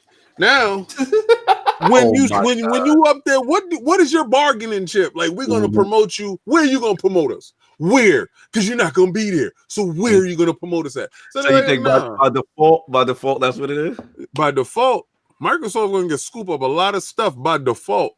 That stage is going to be lit. He says Microsoft has them, though. He thinks. I'm not sure if anyone has confirmation that Microsoft has the rights. I'm not sure. Anyone? Tell them about it, baby. Not that I know of. Yeah, I haven't heard anything either. But going into next gen, it wouldn't surprise me if Microsoft did do that for next gen. If they're going to start promoting next gen. I think, if you want my opinion, I think they're going to start laying off of those kinds of deals. I don't think they're going to do a whole lot of third party deals much going into next gen. I think that was their mistake this generation, losing those third-party deals. I agree with you too, but the direction they're going doesn't make me think they're gonna like double down on third parties. Like it seems like they've invested so much in the first parties that they're kind of like they're not going away from the console market, but they're not highlighting it either. So. Fair enough. All right, so we'll see what happens. But that's all I got on Borderlands. Extremely excited. Once the news broke, we'll see what happens. Lord Addict, what is going on with Nintendo, man? Is Pokemon doing something? Did they announce something? Yeah. So first off, I want to point out that it's a shame. I think Lord Sovereign's frauding up here, and he didn't want to show up to the. That's the reason why he didn't show up. And he didn't want to be on trial and have me throw the flamethrower on him, but it's okay. I'm sure. Don't think you're going to dodge that. I will bring it up next week. No doubt. But I want to point out some of these lords. When we did this. That's my Pokemon. I'm gonna get that Pokemon. And when I pointed out, I was like, this isn't the kind of Pokemon game that I would like. And a couple lords, I ain't gonna point out the name. Was like, it's not your Pokemon, it's our Pokemon. Yeah, we did say that. We did say what's that. funny is LordCognito just picked up Pokemon. I don't know if he's picked it up yet, but yeah, thanks to Lord Assassin. He hooked me up with a nice deal for the price it was worthy of. The funny thing is people want to come in here and act like this Switch game is real, and I need more Switch games than you Switch people. Listen, fam. Listen, at the end of the day, you may He said you wildin'. You ain't buy more. You wildin'. You may play a lot, but you ain't got a lot. You ain't got so now we're debating on how much you buy, not what you beat. That's right. I'm soft. Anyway, who here beat Zelda? I did. I did. You know, I beat it with the help. You ain't like me. You see all the dudes up there? All those dudes chipped in. Every last one of them dudes chipped in. They was about all of that switching. Like, I sat there with every last one of these dudes on the table and put them in and got all the loot. Every last one of these dudes is a contributor to my success. All of them for the very last. Yeah, listen, look at them. You see, I got them their own shelf. They put in work. That's the Breath of the Wild Hall of Fame. Ganon had King against the wall, and he's like, "Hold up, Ganon, let me get him an amiibo." 1 second. Check it out. These dudes have dropped me rare items to bust the boss upside their head. Shout out to every last one of you dudes. Y'all are real MVPs. I swear. Yeah, baby. Hell yeah, that's what amiibos do. Out of the way that Lord King likes using cheat codes. That's right. They all right there. Cheat code number 1, Alpha 1. Cheat code. Get that. I just there's been a new Pokemon game announced. Weird. It's called Sword and Shield. I don't know what that's about. Apparently, there's some rumor that there's going to be like, instead of mega evolutions, it's going to be like armored evolutions, which I have no clue what that means. But this game looks like it's went away from the Let's Go trash features that they put in the last. Do I get a chance to use him? Oh my god! This is what I'm saying. Like, do I get a chance to use him? Is it Pokemon really? Let's go. Let's go, Pokemon for real. Continue. You don't even know the evolved form of that amiibo. Long. Hey, listen. Long as I can use my amiibos in it, you in trouble. I got a head start on you right now. Do we know if there's amiibo functionality in Inferno? Or There's probably going to be. It's going to have an advantage. I'm gonna buy it for sure. Just a quick shout out. So, King, if you need to add to your collection, 5 and below now sells amiibos too. Oh, bro, you should have never told me that. I'm going right there to the store today. But they announced a new Pokemon game. It's Sword and Shield. It's probably going to come out this year. I would be very surprised if it didn't. New region, new Pokemon. They announced the 3 starters. The Powerpuff Girls. Yeah, that's pretty much what they are. Like, one thing I wanted to point out about these new Pokemon, because there's been like leaks and evolution trees of a bunch of them. Like, they look weird, man. Like, it is very apparent that they ran out of ideals. Oh yeah, like, it looks like one is just a ninja when he's younger. He gets older, he gets a little bit bigger, and he gets a sword in his 3rd evolution. Like, I kid you not. Yo, shout out to Inferno. You showed me the likeness of what it looked like they were taking inspiration from Inferno. Oh yeah. A little bit of inspiration. I mean, when we were talking about this on Four Guys with Quarters on Thursday, I suggested that they may have a little bit of a lawsuit on their hands or something. Like, it's so similar, man. It's way too close. Gotta see this way too close that he's got, man. I gotta find it. It was amazing how crazy. Let me get a Assassin in there and then King. Assassin, like, what do you feel, man? Where you at with Pokemon Sword and Shield? Where you at? I mean, it just looks like another Pokemon game to me. Like, the last Pokemon game I played was probably Pokemon Stadium on the N64. So I've been really rusty on Pokemon. Gotcha. They make a Pokemon Stadium for the Switch. I'd buy it. Okay, definitely. So, what does a traditional RPG Pokemon excite you, though, Assassin? Like, where you at with that? Well, I'm dying to play like a Pokemon game, right? I'm saving up for Switch, and I heard the Pokemon game, that whatever it's called, It's okay. It's not great. So having like a It traditional was just a Pokemon game. It didn't raise the bar. It didn't lower it. Well, it kind of lowered it a little bit, but like not dramatically. Okay. Fair enough.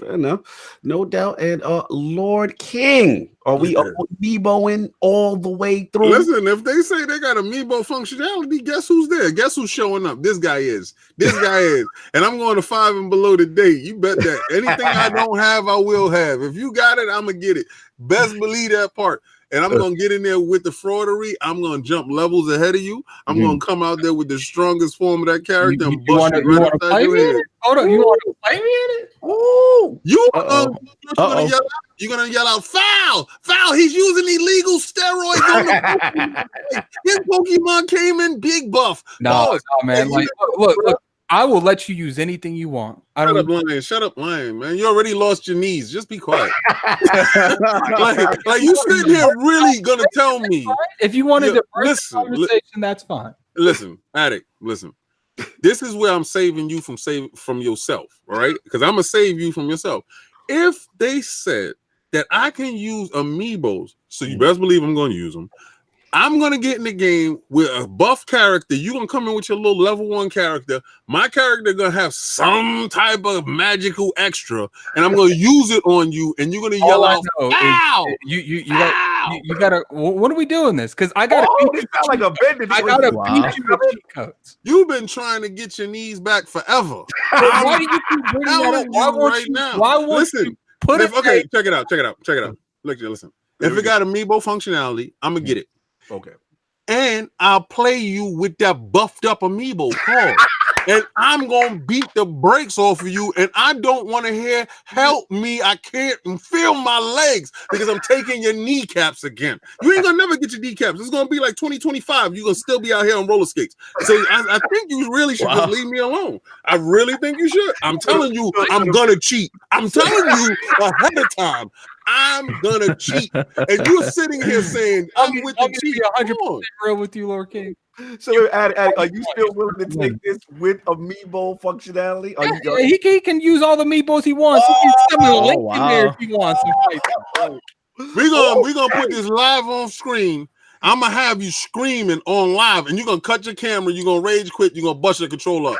You're gonna be mad at me because I told you ahead of time. Let me explain to you how this is gonna go. All right, get him.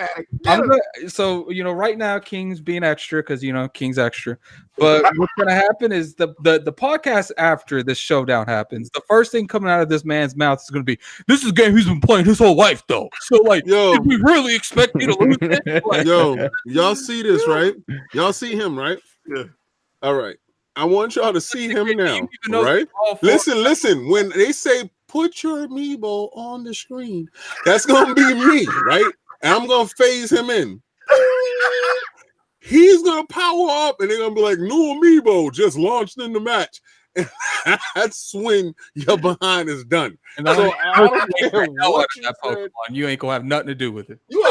You out here actively seeking L's. So I've never seen nobody actively search for an L, but I'm gonna sprinkle that sauce all on your body. I'm telling you right now.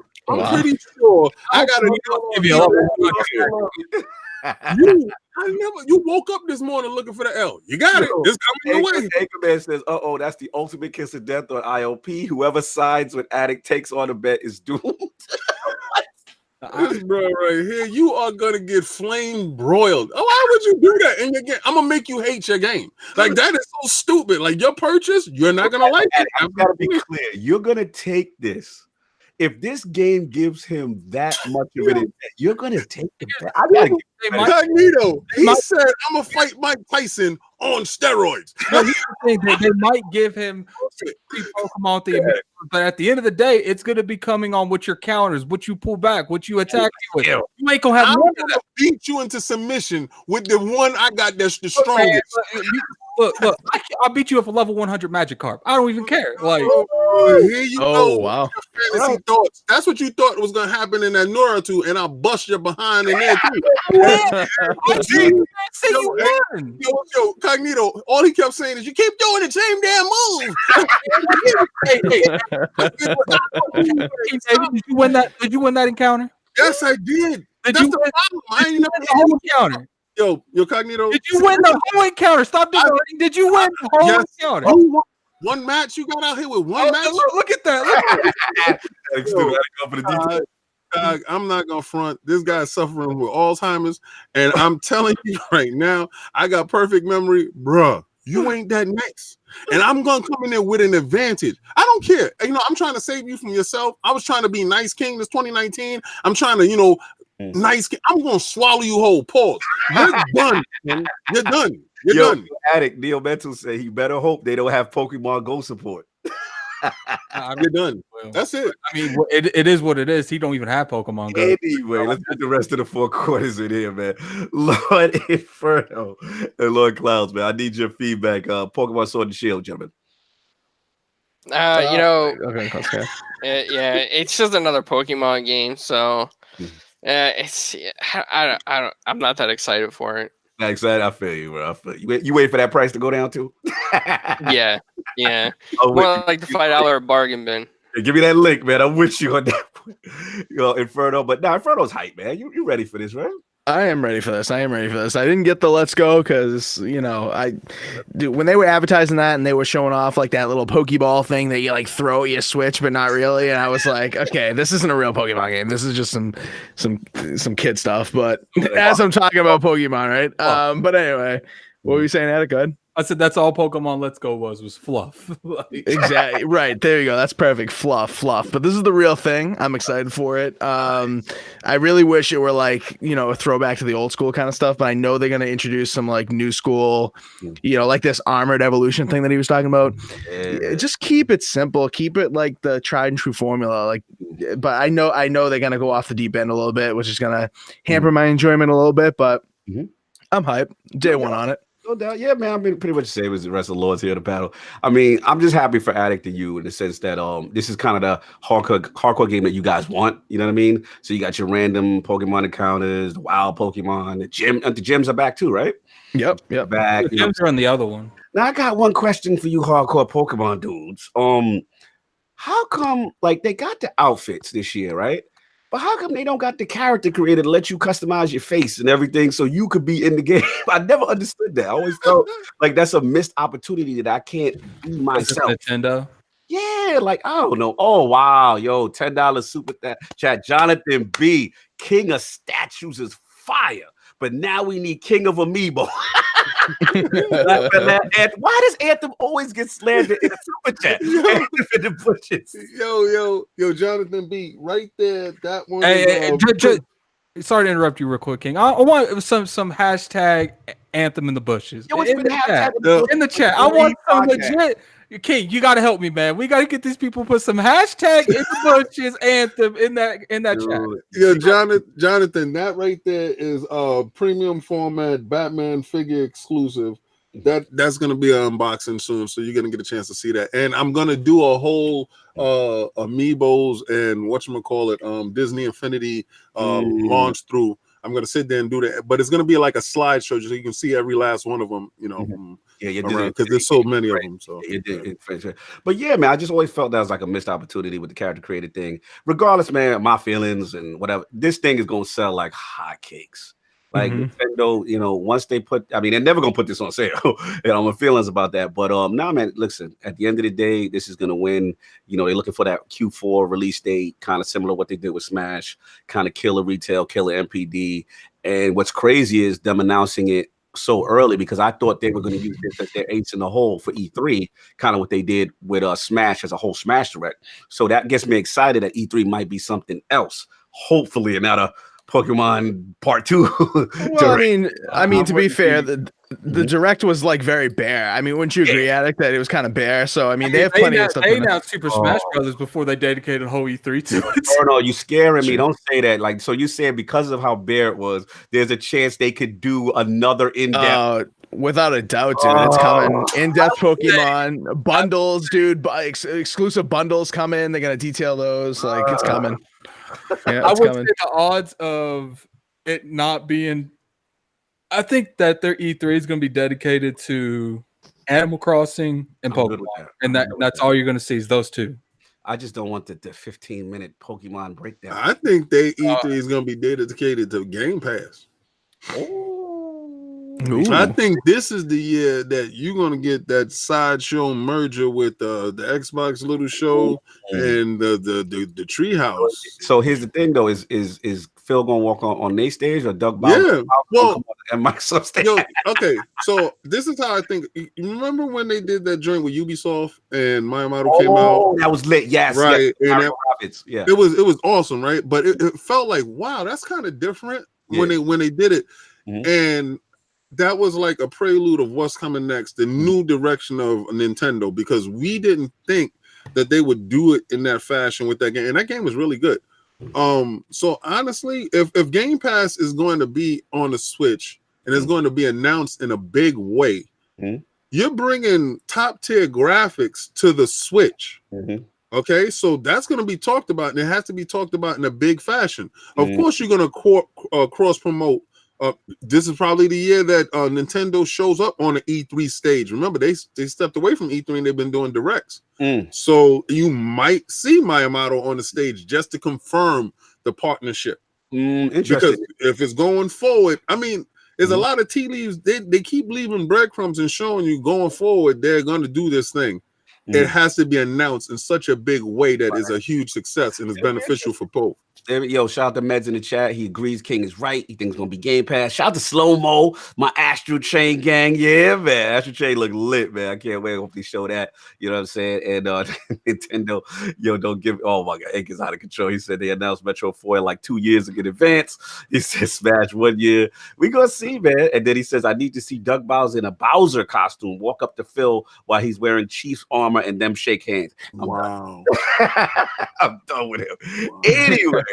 That's all I got on that. But yeah, we're gonna move it on, man. Some news kind of notice if it would have been something else about Switch, that this man would have talked about the Switch for the next 30 minutes. He would have went into some kind of you know what's really good? It's portable, man. You know, the indie sells so well on the Switch. We would have heard that for another 20 minutes. But so Pokemon, we got to move on quick. We got to move on. He got a lot of show to talk about. Listen, that's for you. You know I'm like fraud with that. You know, so at the end of the day, it's just too much. It's $60 is not a $60 game for me. But that's just my opinion. I know I'm in the minority. Many people are going to buy this game outside of me. KidSmove in the chat. What y'all talking about? We talking about Halo right now. Right in time, kid. So anyway, yeah, man, we got some news, man. So shout out to Ryan McCaffrey, the Unfiltered series. She had Bonnie Ross on, and the head of 343. And a little bit was talked about this Halo Infinite, man. And I want to bring this to the Lord. So it looks like Bonnie, she was talking about, the 343, I guess their trials and tribulations with each, iteration. Some things they did good, some things they did bad. And then she kind of dropped what I consider a bombshell, Inferno. And she talked about they're looking at Halo Infinite as a spiritual reboot to the series. So I wanted to bring this to the Lords. Obviously, we know about the trailer. Hold on. Shout out to KidSmove with the $5 super chat. Anything to these Nintendo characters being on the Xbox dashboard? I don't know, brother. You got to tell me. I didn't even know about that. That is new. But yeah, I want to bring this to the Lords as far as Bonnie Ross. And let's start with Inferno. When you think of Halo Infinite, we all saw the trailer. What do you think about the potential of this to be a spiritual reboot of the franchise? Well, what's interesting is that I think she used her words very carefully by saying spiritual reboot, right? Everyone's kind of questioning what that means. I've heard some theories, I don't think necessarily they're going to, go away from the canon of Halo and like reverse. I think by saying spiritual reboot, it's just essentially saying, okay, we're going to go back to what worked. You know what I mean? We're going to go back to what people resonated with, like Halo 5, right? Like, obviously that didn't work for a lot of people. Prometheans didn't work for a lot of people. I'm hearing people. What did you say? Sorry. What? Foul. I was like, Lock ain't worked for a lot of people. I'm fine. Continue. Pay me no mind. I'm throwing shade. Continue. Throwing shade on Lock. Okay. Yeah. So yeah, exactly. Like Lock. People want to go back to the glory days, but not obviously it didn't Master Chief Collection, so we've already revisited the glory days literally, but in terms of like the atmosphere, the feel of Halo, they want everything to return back to the glory days, obviously. And they want to assure the hardcore people that, the direction that Halo 5 looked like it was going in, that it's not. I think they're gonna just regroup here, go back to the drawing board a little bit, and maybe not take it in that original direction like they were considering. So I think that's what they mean by spiritual reboot, not necessarily, like we're gonna go back to Halo 1 again. Got you.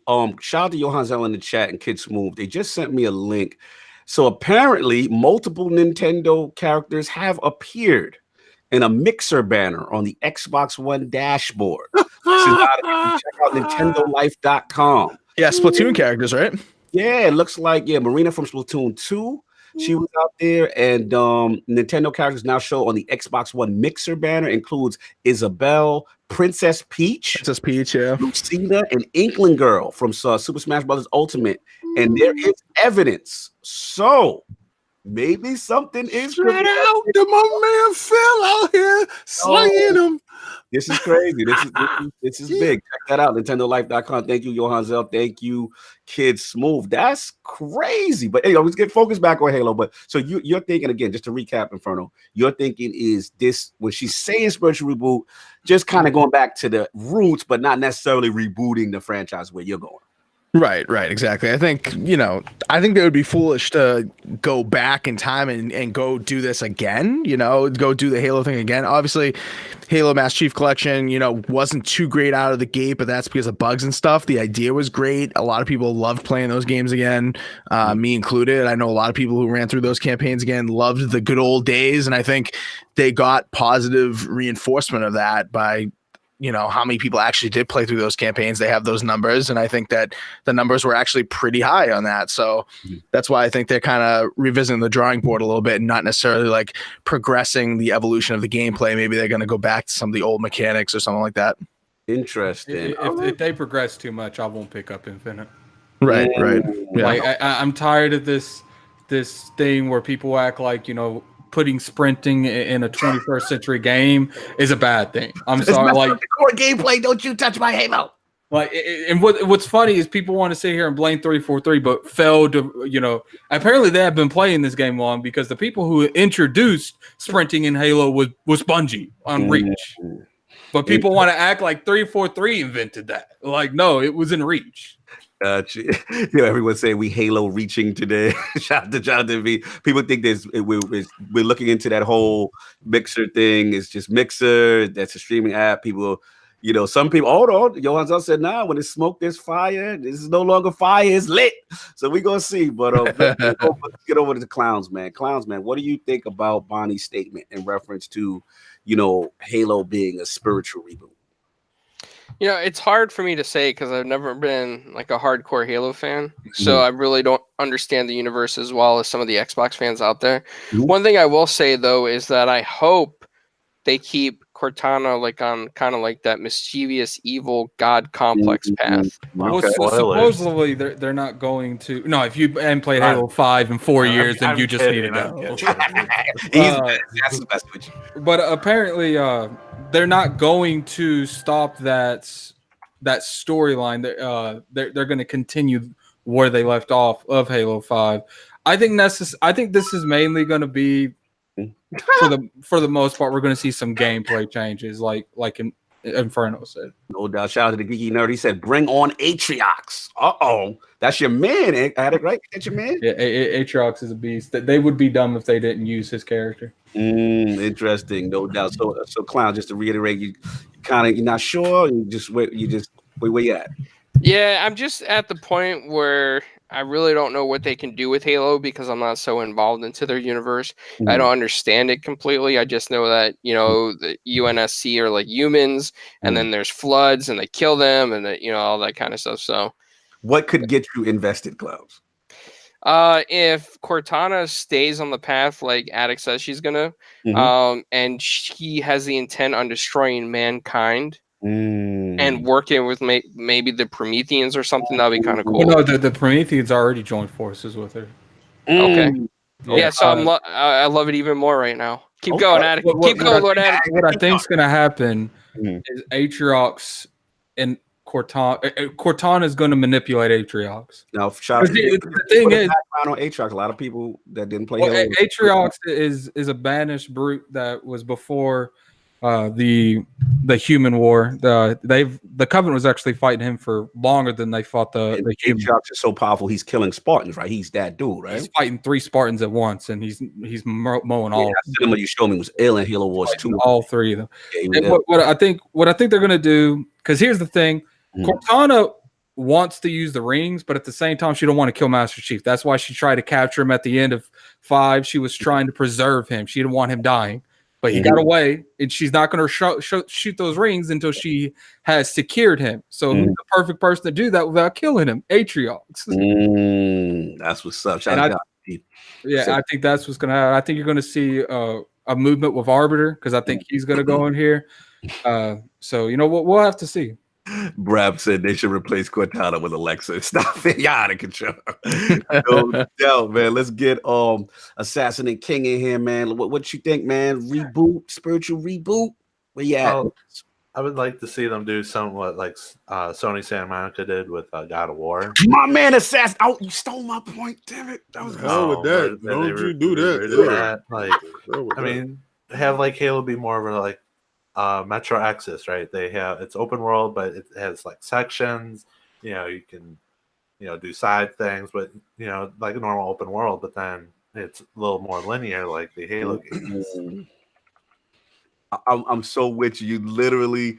I'm gonna jump in, man, because I literally was gonna say that when it's getting. Oh no, you last. That's all right. I'm last. You last. You gonna have to wait. Good. All right. So first of all, it says Catch 343 Studios head Bonnie Ross tonight on 60 Minutes at 7 p.m. Eastern Standard Time, Pacific Time, discussing the importance of STEM education for girls. All right. So she'll be on tonight. So y'all can catch that. All right, if y'all are Bonnie Ross's fans, which I'll be watching today. I don't think that Halo Infinite is what y'all think it is. I don't think it has anything to do with the lineage of Halo 1 through 5. I don't think so. I think it's going to be a open world Halo game where probably you raise up Spartans and you become a Spartan and you can get to level up. It'd be like an RPG type of game where you have an open world where it's Halo Infinite, the infinite possibilities of you as your own Spartan taking on these RPG elements, because when you have big studios that they're purchasing and they can work in collaboration and actually give you something definitely different from what you've been getting before. All right, because the shouts and the cries has been, oh, Halo is the same old Halo and it's boring, right? All right, so we'll give you Halo Infinite, where they wanted it to expand. They want to reach all those worlds that's out there that you can go to. Now, could you imagine you getting into a ship and you're going over to another world and there's other missions and the stuff that you have to do as a Spartan and you're figuring out stuff and you can band up with your team. And it has different. I see where you're going. Well, I mean, if they do that, it'd have to be a pre-sequel, like. Right. Yeah, and I believe that they're going to work. In spiritual successor is not going to be as a successor to the next one. It's going to be in the spirit of Halo. This game will be there. I don't really think it's going to be, because did you notice that Spartan that they showed? People thought it was like Master Chief, but his legs were a little skinny. Oh my right. God. And yeah, when you looked at it, it looked like the armor was it was like a different kind of armor. So I really don't believe that that's how the game is going to be. Then you saw some of the military dudes riding out. I really honestly believe that you're going to have your choice of characters that you want to be. You can enhance them, different stuff like that. I think that is incredibly a better idea than just another sequel to Halo. Now, you can also have another sequel to Halo coming out for those people that want that shooter to get that fix out. But this is where we're taking it, because we want to reach a broadband. Like, you can just jump in and play it. Now, if you're playing, could you imagine this, right? It's in Game Pass. You're playing it on your Switch. You jump in, play your character, go to a planet, do some RPG stuff. You log back off, but you can log back on your PC or whatever. And your character is going with you. So I think it's going to be something completely different from the regular shooter that we get from Halo. I get that, but I don't know. Like part of me, I know where you're going at it because I want to ask King this, and I want to get King up. My thing is because of all the flack that they got last year, right? I mean, last Halo, in sense of you didn't play Master Chief enough, right? That was the flack in the narrative aspect. So my thing is, do you think with Infinite they could get away with you not playing as Chief again? Because I think that was what really upset people, right? They was like, I don't want to play Locke, I don't want to play his team. Make your own Chief. So put your own face, scan your own face, do you make your own character? Okay, so what about you're comfortable with no Master Chief, no John 1-1? I'm comfortable with if they don't do Master Chief, I'm saying it right now, the game's gonna flop. Okay, right. Here's where that theory might work, and this is the part, right? You want them to do something to elevate it so it can live on. Right. This can separate them exactly from Bungie. This will separate 343 completely away from Bungie if they take it into a different area.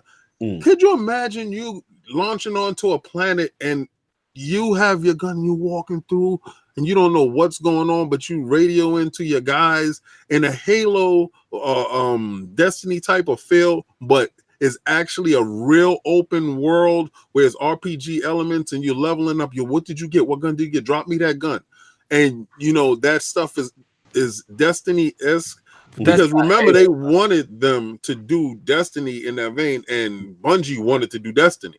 Right. So if you can actually get that game that you originally planned with that RPG elements, with all that stuff to keep the longevity going, that they can constantly reinvest in, that this game is always being played in Game Pass. See, because a Halo is beginning to end done, right? But Halo Infinite is infinitely playing with new content being dropped in weekly, monthly, or whatever. Turning on you hard in the chat. Yeah, because y'all don't want Halo. We out. They was like, Native was like, no. You don't want it. Don't fight it.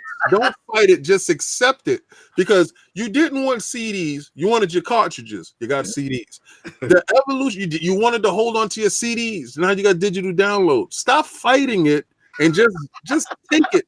Because you want to play that old Halo, go load in the remaster. You want to play Master Chief? It's right there for you. You don't play it, but you don't play it. You understand? And that's where the fraud comes in, because they launched the remaster and you didn't buy it and you didn't play it. So now they say, we got to get this market, because you got to think about what's going to keep generations going in Game Pass.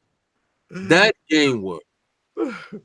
That is too funny, man. Listen, I don't know, man. This is watch this E3, and y'all gonna look at me. Y'all gonna come back and say, "Capture him because he knows too much. He's from the future." And I told you what was gonna happen. I told you how Phil was gonna move, and y'all sitting here, y'all fronting on me. Let me bring it back. Let me bring it back before I get answer. I gotta bring it back to the Lords of the quarters here. Like, do you think Assassin? Start with Assassin Inferno. Like, do you think they can get away with not being Chief in Infinite? Absolutely. If they have a lot of lore and because it works so well for 5. Could let Assassin continue. If the game features a lot of lore, the game's addictive, and all this other stuff, and it's actually good, yeah, they can get away with it. Maybe some of the diehard Halo fans maybe won't appreciate it, but got you. Okay, so you think they can do it? Inferno. I need answers, man. You know, I gotta be honest. The more I hear King talk about this, the more I'm kind of on King. Yeah, the more I'm on King's side on this, and I think they could bring Chief in as like a mentor to like your building up of your Spartan. You know what I mean? He could be like the mentor character of your created character. I think you guys secretly want this franchise to die. If you hold on to the old diatribes of what's going on in the old dogma, you are never going to evolve. They have to evolve. It has to change. Do you understand the people that probably went in there? And a lot of you guys love that God of War. Y'all love the direction that it went in. I'm an old folk. I hated it. Yeah. But there's a whole ton of people that said, man, that was genius. So when that happens, you know, it's going to be a lot of young people that didn't play that Halo 1. So you're so upset that how God of War went. You want them to butcher Halo for me now. I don't think you were online with me when I purchased Halo 1. I don't believe that you were day one and turned on your light on your gun and saw and looked around the wall to understand what the Halo feel I got more is. time in Halo than I'm not asking you if you have more time. Look, I have mad hours in all the Halos. Okay, Right, that is not what the franchise needs. About more time in multiplayer. Let me tell This you, is what you're talking about. Yo, the chat is very conflicted. Slow Mo's with you though, King. He said they can introduce a new generation Spartan, make one of them. You get to create your character. You know, Shizno Elite. But that's completely against the lore, like completely. Okay, I'm just telling you what the chat is saying. They want Halo to evolve. The NLG's thing. He says, no, King, God of War still had Kratos though. Yes, Kratos was no longer black. Kratos was white. Shut up. Clowns. I'm gonna get Clown. I see we got another Lord in the building that's just joined. So Clowns first. Do you think they can get away without Master Chief and Infinite? Yeah, and a lot of people are going to hate me for this, okay? And I'm going to be completely 100% honest. I think it's time for Master Chief to retire or die and spawn somebody new in his place, for this new generation. Master Chief could always come back in like different pieces, maybe his brain in the computer or something, but I think it's time, dude. I just think it's time. Okay, let me ask you out with the old and with the new. Woo! Name me a couple games where about 5-6 games in, they just changed the main antagonist and it went well. I'm not saying this is what you're confusing. No, I want examples of where this works. I hear what you're talking about. Okay, this is where I'm not addressing that part because you're addressing something that you're holding on to. What I'm saying is I don't think this game is what you perceive it to be. I perceive the game to be something completely. You have to look at the models that they're going forward with. Consistently playing engagement level games. That game that you're talking has a beginning and has an end. There's no persistence in playing. That doesn't work with the model of Game Pass going forward to keep people engaging, logging in, and playing. So if you're giving them something that's why the Infinite is so important in the name. Okay, so you looking at that narratively. No, I already got you there because they actually did say after Halo 5 that they're no longer. No, they said before Halo 5 dropped that they're not numbering any of their games anymore. It's always going to be Halo 5, Halo Guardians, Halo Infinite. You can ask Kid. Like they said that at the beginning of the generation. Speaking of which, we got a Lord Smooth in the building dropping some Halo knowledge on us, man. What do you think? There's a lot of hot and contested debate in here about Halo, man. You guys, I have the unpopular opinion. So I actually was Team Lock. So, yeah. Wow. Let's go. The thing is, I feel Halo can. The way they can do it is just that the only way they can do it is if Master Chief is not present at all. Yeah. Like how they did with Reach. Got you. So Reach was a successful Halo game that didn't feature no parts of Chief. Same thing with ODST, featured no Chief at all. Guardians probably would have been successful if it wasn't Halo 5 Guardians. It should have just been Halo Guardians and kept Chief out. The hunt could have been for Chief, but not had you featured Chief at all. The game would have probably fared much better if you never pretty much found Chief, right? And you played the whole game through locking that whole team. Right. And I feel like now it would be okay. The problem is Halo Infinite can't be that because of the promises they made after Halo 5 Guardians. They made too many say, we're going to focus on Chief. We're not going to make that mistake again. So it's like the only way they can really do it because they can pull out Infinite, which could be an awesome game and not feature Chief at all. But then you'll be like, well, what happened to Chief? You know what I mean? Like, how long are you going to delay that? Got you. Right. So you think they can't? So basically, what you're saying, you think they can't afford to go another Halo franchise right now? I think Halo's got they don't got another one. Like if 343 don't correct the boat, it's a wrap. This game, it's a wrap because the fact that the multiplayer is here's the thing. Like I feel like if they the multiplayer was so good, and I feel like if they divert the ship to try to bring Halo to a completely different direction, they're going to screw up the multiplayer in the process. Worrying about the multiplayer. Unless they But what do you mean worried about the multiplayer? That is literally the bulk of the game. But they can't pull a Destiny, right? You know, for example, right? Destiny is this shared world experience, right? But they do have this PvP mode where it's like completely different from your shared world experience, where it's just PvP. They can do that with Halo easily if they wanted to, and keep that same Slayer. All right, we're just gonna go here to play Slayer. Yeah, absolutely. I want to get some comments in that was lit. All right, Slow Mo Stay coming for you, Adam. He said, "How is an infinite series where you create your own character against the law? Have you read the books?" He said, "There's always generation of Spartans after the Master Chief generation." And then I want to shout out Drew. He's saying that you can't get away with not having the main character in. Look at what Gears did as far as not having Marcus Phoenix. So they kind of coming for you, Addict. Yeah, Marcus Phoenix was a bystander in Gears 4. Yeah, it's possible that they could do it. What do you still feel it would be a huge mistake for I think if they go that direction, they don't focus on the direction of the story they have now. I feel like you're gonna have mixed emotions. They're gonna have people thinking that they're pretty much declaring that the Halo brand was completely in the wrong direction. I think you're gonna have, and especially if you go that way, you're gonna completely isolate the fans that made the franchise. They're going to, because right now, well, Halo 5 right now, the bulk of the Halo community are they like the way that, the general, besides the campaign, they like the way Halo's going. If you go away from it again, you're not getting them back. Okay, so check this. Right? Check this. Yeah. Imagine they give you what I said and give you all that PvP and PvE stuff that you like. All right. Now imagine, just like KidSmove said, you know how Destiny has the two separate things. You want to go play Clash, you want to go play Trials, you want to go play this, you want to go play this. This is a separate playlist for you.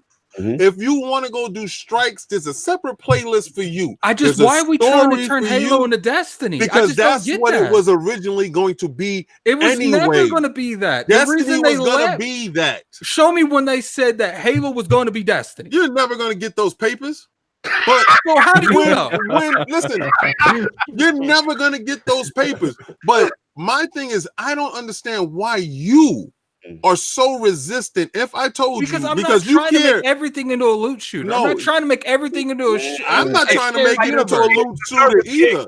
I said it, open world RPG that you can play with your friends. So that's what I said. Do these strikes, and quote unquote, the strikes you said, what are we supposed to do countless strikes over for? I said, listen. Also, you have your PvP. That the only thing that you play.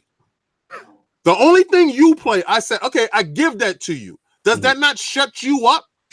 Well, it's not even that. I said it's the only thing that you hold on. Don't put words in my mouth. I've never ever said that I only play the PvP. I probably know more about the Halo lore than anyone in this. You do, but you wasn't so don't stay here and act like I don't know the story. You can bring up points, right? You can bring up points and say, I know more about this, and I can tell you. But you can't sit here and devalue my opinion because I don't play the story when I know more about the lore than you do. You know, this is true. You do know more about the lore. You care about it more than I do. I'm easily able to let it go, but you're holding on with both hands and feet, screaming, keep me in the same failed position. It failed. So why the hell would you stay in a situation that is failing? Wouldn't you try to say, yo, listen, we got to switch this around. We must change. Let me jump in real quick. Let me ask King this. In defense of Addict's point, the consensus with 5 was that the multiplayer was amazing, right? Right. But the narrative in 4 was a little shaky, right? They were all over the place. And part of it, people felt like, yo, you didn't have enough Chief in. So again, I do understand a little bit what Addict's saying. Not that I understand your point, which is, yo, we got to evolve the series, right? You're talking about let's take it to the next level. Microsoft's on some games as a service. Let's kind of do Infinite in that vein, right? Well, what about to the crowd that was really upset with 5 that were like, yo, you better have Master Chief in it, or it's going to be a problem with us? Like, do you think they have to now at least satisfy that base that felt so upset about Guardians? You know what I think it'll be? If I they can make him a DLC character. If they do like how Addict said, it would be like Crackdown. It will be like Crackdown, where people are gonna say, "Listen, it didn't evolve, it didn't change." But they did evolve Halo 5. Okay, you know how many people hated Halo 5? I loved it. I loved the story. I loved the fun of it. I loved playing it from beginning to end, and I never went back.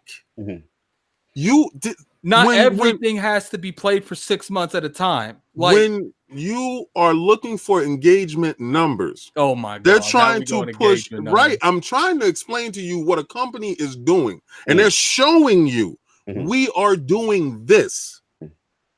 This is going to be the new thing, the engagement. That's why Apex comes out. People are playing it and they're getting in and they're getting out. But they're back to engagement. It's all about how many times you're going to go in and how many times you're going to play said game in a day. How many hours you're going to put in that game. And it's a Game Pass game. I'll give you that. What about we meet in the middle, right? What if we do what Attic says with the narrative campaign with whatever? What if now help me on this, Inferno, and KidSmove if you can. Didn't they introduce war zones to be this like kind of persistent thing, or correct me on am I wrong with it? Where does Warzone stand? They supported Warzone about 3 years after the game came out. So it's one of their top modes, or no? Like what's the metrics looking like? Well, they don't support it anymore because it came out in 2015, but they supported it for about 3 years. There was constant updates coming to it. They did drastic, they updated the cosmetic system. They gave new bosses in the Warzone. They did plenty of stuff like that. Like no one had when it comes to Halo, no one had an issue with the multiplayer. No one had an issue with Warzone. People had issue with the story. And once that is corrected, people will be completely on it. But if you start changing the foundation Halo's built on, you might as well just go ahead and cancel the whole studio. But here's the thing. So you think they can't afford in no capacity to say that this is a spiritual reboot, that you create your own Spartan, and that let's say I feel like the odds of that happening is like 10%. Okay. All right. Let me jump in. I didn't think this is going to go left like this. This is good. Yeah. This is a hot one. This is intriguing. I agree with the panel. I mean, the multiplayer 343 nailed that, right? They don't need to touch that at all. I got to agree with King a little bit. I think if a reboot is done right, and again, it's very touchy when you reboot, these iconic franchises, right? But, it could be the boost that they need to kind of get that redundant story loop and make up for, let's be honest, Halo 5. I will say right now, if they mess up Halo, I will sell my Xbox and I'll never touch a Microsoft product. Oh, my God.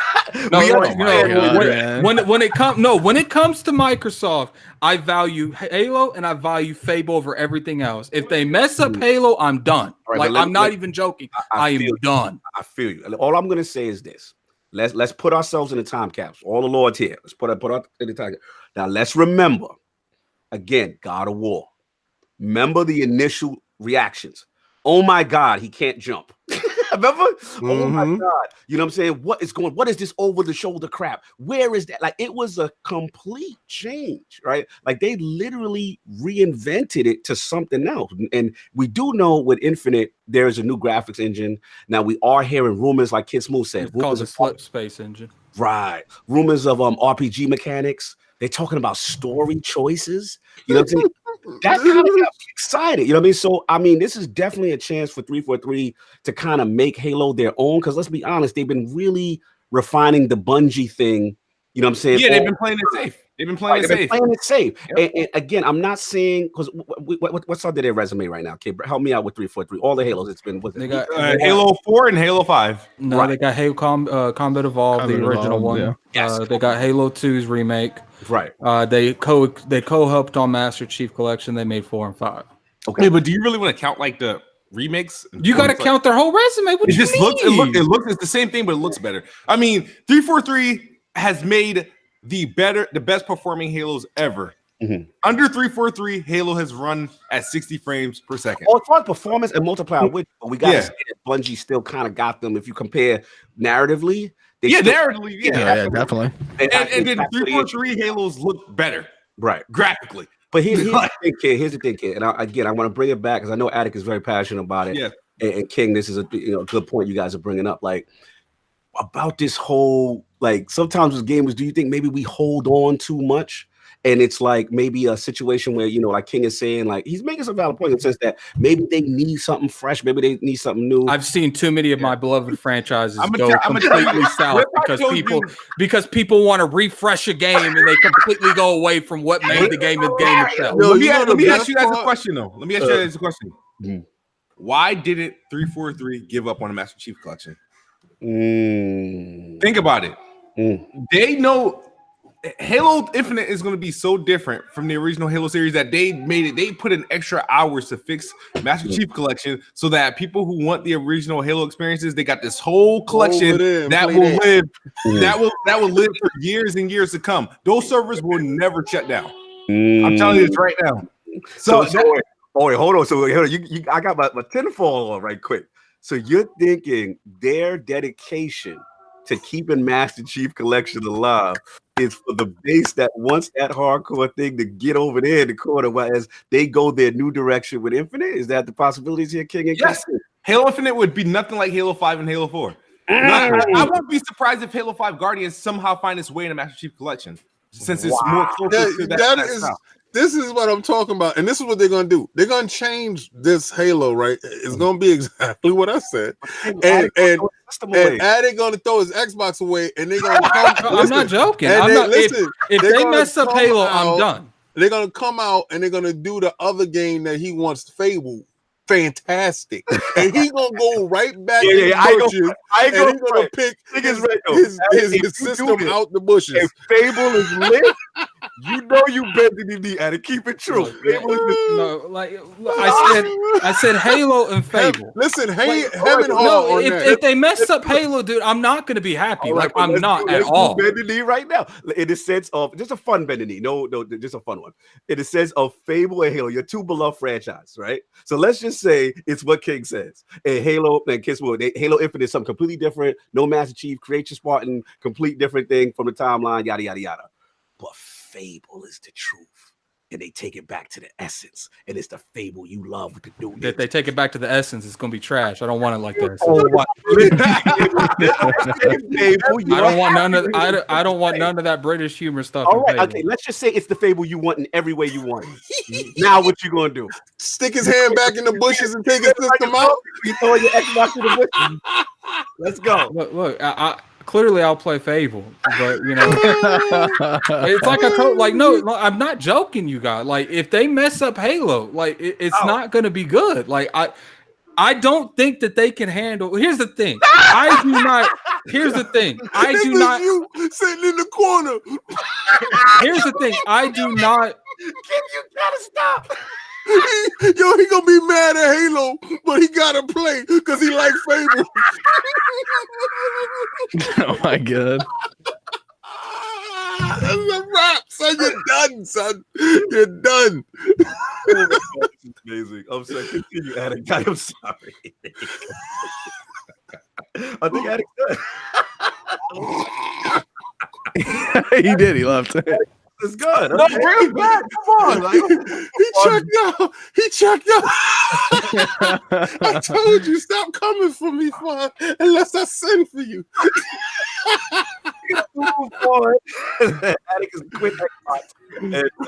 That's exactly how he gonna destroy his Xbox when I beat him in that Pokemon. Yo, they out of control. Yo, we got Addict upset, man. Hopefully he cool down. He comes back in for the next. It's a fact though. If Fable is fantastic and Halo isn't what he wants, he can't throw it away. He gotta keep it.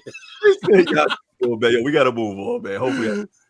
Lord King, you are up upsetting the panel. Sorry, I don't know what happened. Yeah, right. That he was like, he out.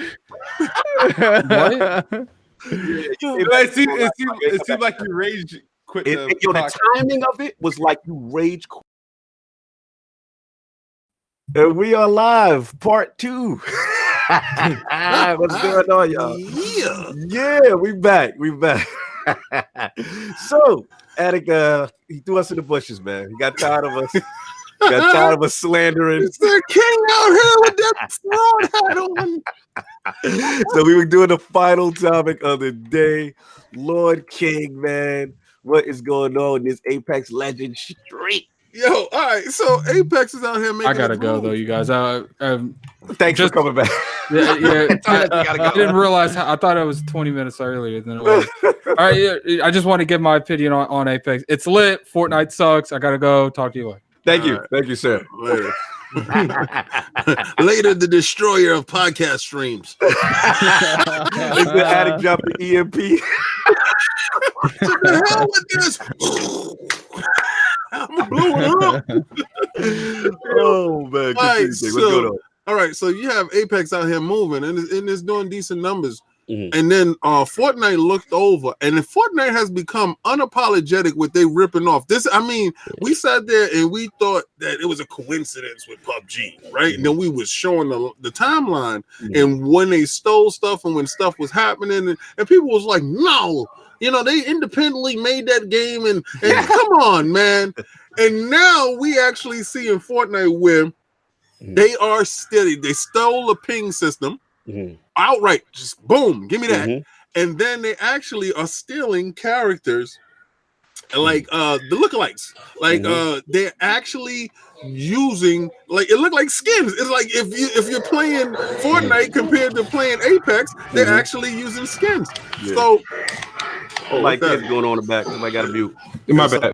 Oh, cool. Okay. Thanks, man. All right. So my question is right now, is Fortnite feeling that pressure from Apex? Is Apex poised to take down the old champ?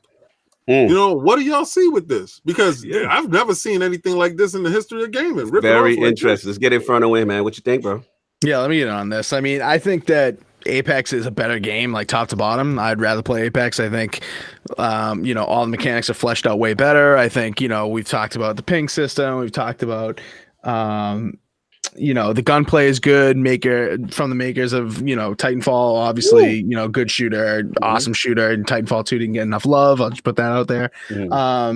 And you know, like people are saying in the chat, and like you kind of alluded to, King. I mean, like Fortnite is, you know, copying like everything is successful. Fortnite wants to copy, and it's, you know, at the beginning, like they were dominating on Twitch and stuff, but I just took a quick peek while you were talking, King, and it looks like, you know, Fortnite's back on top in that regard. Fortnite's beating them right now 2-1 in terms of streaming numbers, but like, damn, I mean, like Apex was poised to take over, and they did take over for a while there. And I think the fact that you can just play Fortnite on so many different platforms, and you know, the kids playing, you know, aspect of that, I think Fortnite's not going to be taken down. But I think if anybody could, you know, it's probably going to be Apex, because Apex is also free to play, and you know, the games are quick, it's approachable, it's fast paced, it's new, it's fresh. People love it so far, and like I would love to see Apex take Fortnite down, but I think it may be, you know, too little, too late a little bit, you know. Yeah, man, it's interesting, man. Let's get LordClognz, man. What do you think about this whole the Apex and the whole battle royale situation with Fortnite? Well, to be honest, man, Apex is definitely a better game through and through. It's a lot more fun to just get in there with your friends and play. It also takes more skill to play Apex versus Fortnite. I think the graphics in Apex is a lot better as well. There's just so many things about Apex that's a lot better. And Apex was dominating Fortnite until Season 8 came out in Fortnite, and then Fortnite's back up. Right. Absolutely. Yeah, man. What about you, Assassins? Where you at with this, man? I think it just all depends on what Respawn does with their game, because Epic will always put out like weekly updates or weekly, you know, skins, or you know, they're always seem to be really good with that. But with Respawn, like they're, you know, they're not just, obviously they have a crew dedicated to the game, but you know, they have other things to do other than just Apex. Right. You know, Epic, they can just work with Battle Royale. I mean, they have the PvE, but I mean, who played that, to be honest? Right. True that. So they had the resources to just dedicate the whole time to VR compared to Respawn. Yeah, no, I hear what you're saying, man. Let's get Lord KidSmove. What's up, man? What do you think about this whole thing? Are they shook? What's going on, man? Fortnite Apex. I just can't wait till Fortnite to die, honestly. I mean, I I've never been on the Fortnite bandwagon. I get sick and tired of going to work. But hey, when I tell them I play video games, they be like, "You play Fortnite?" I'm like, I disgust. No. Yeah, so like, I mean, honestly, I jumped on Apex like twice. I know addicts loving that game. I really kind of just didn't fall into hype because I'm sick of these like battle royale geared games, but I was like, if it's going to take another battle royale game to kill it, then so be it. I respect a lot out of like the team at Respawn, because they know how to make a shooter. The mechanics are there. From what I played, I thought it was there, but I feel like Fortnite is more than just a game, and so I don't know if Apex is going to really take it down. Like Fortnite is having seasons. Like all they have to do, Apex is out, okay, season 8, and the numbers are back up. Like what they do, add hoverboards. That's what they did.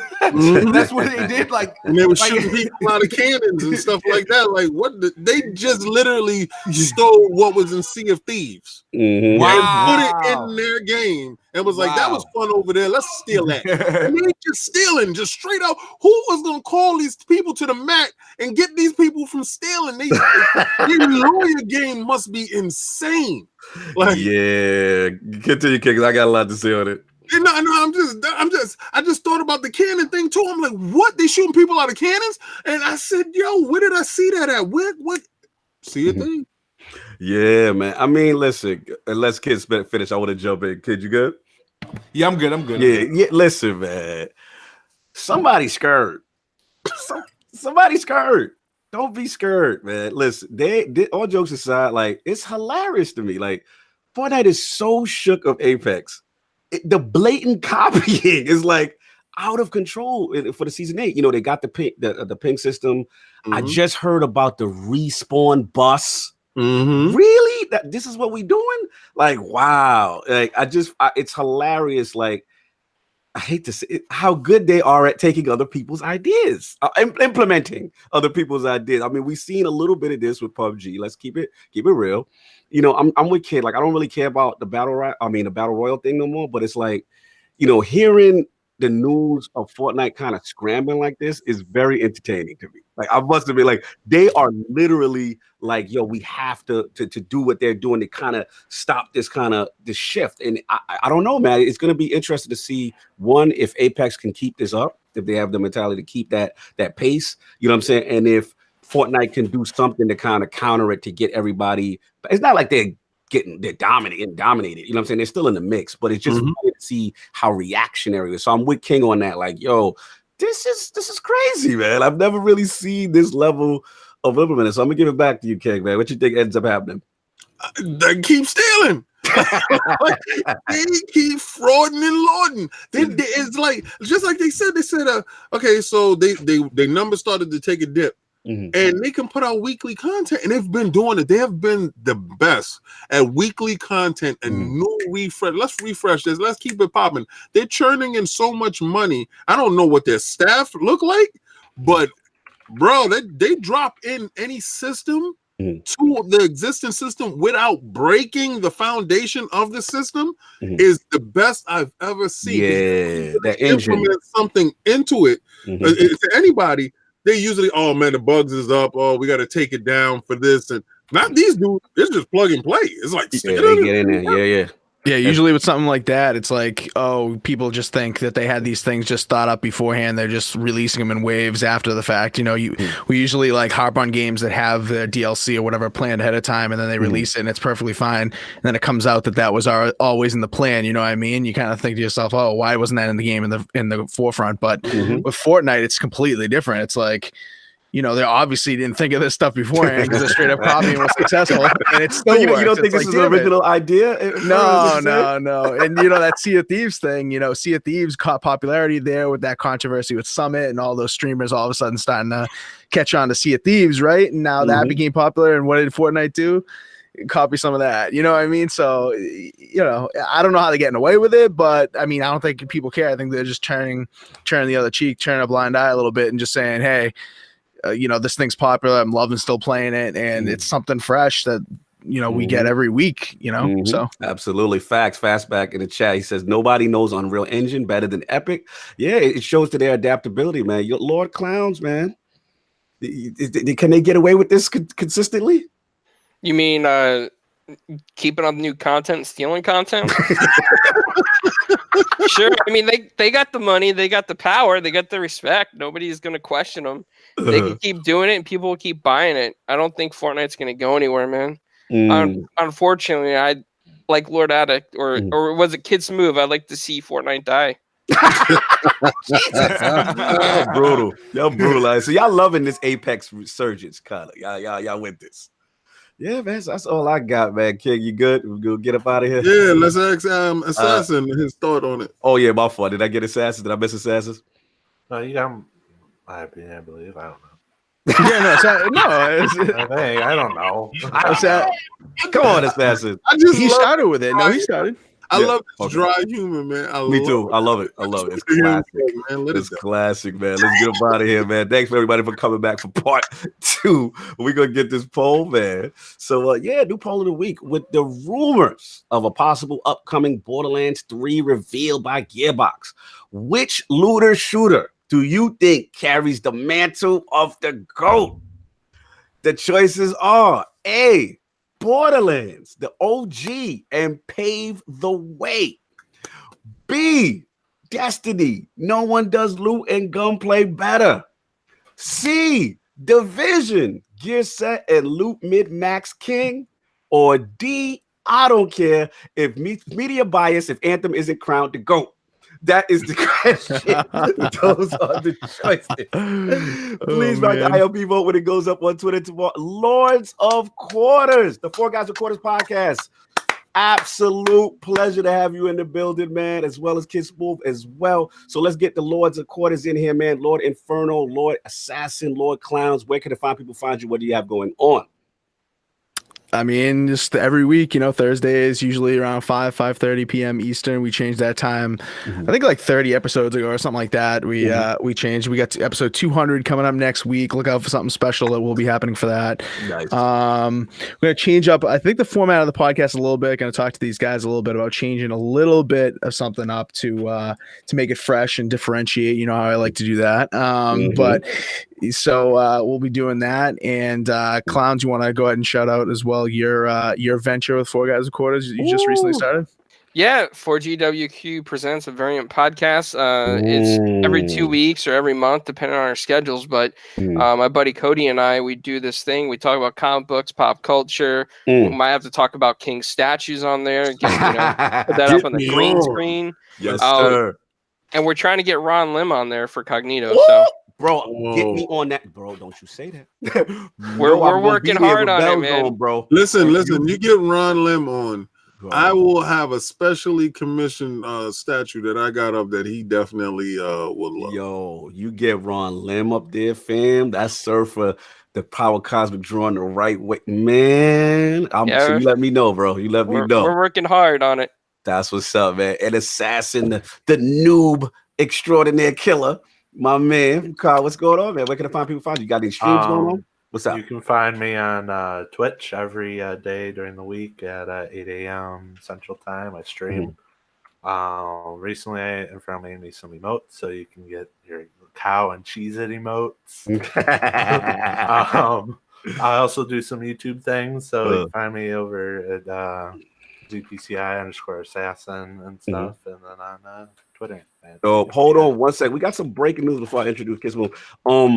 Shout out to Brap. He said this just in: John Jones tested positive. Oh boy! No way! No way! No, I hope that's not true. Said that he be testing positive for the rest of his life because it's supposed to be in the system. But I hope this ain't something new in the picogram. But we'll get into that anyway. I'm waiting. Oh my, Brad, don't you do that, Brad? You got me selling this to the world, and he over here clouded. Oh man, Brad killing me right now.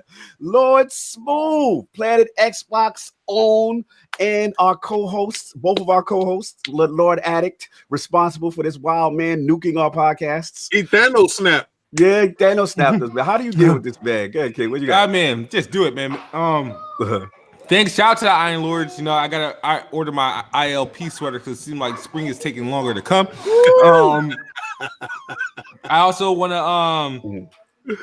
I celebrated my Bloodborne challenge with Iron Lord podcast. You guys was there. Yeah, you did it. You completed it with us at PAX in Boston. In front yes. of I have another challenge coming up. What you got? Sekiro. Shadows Die Twice.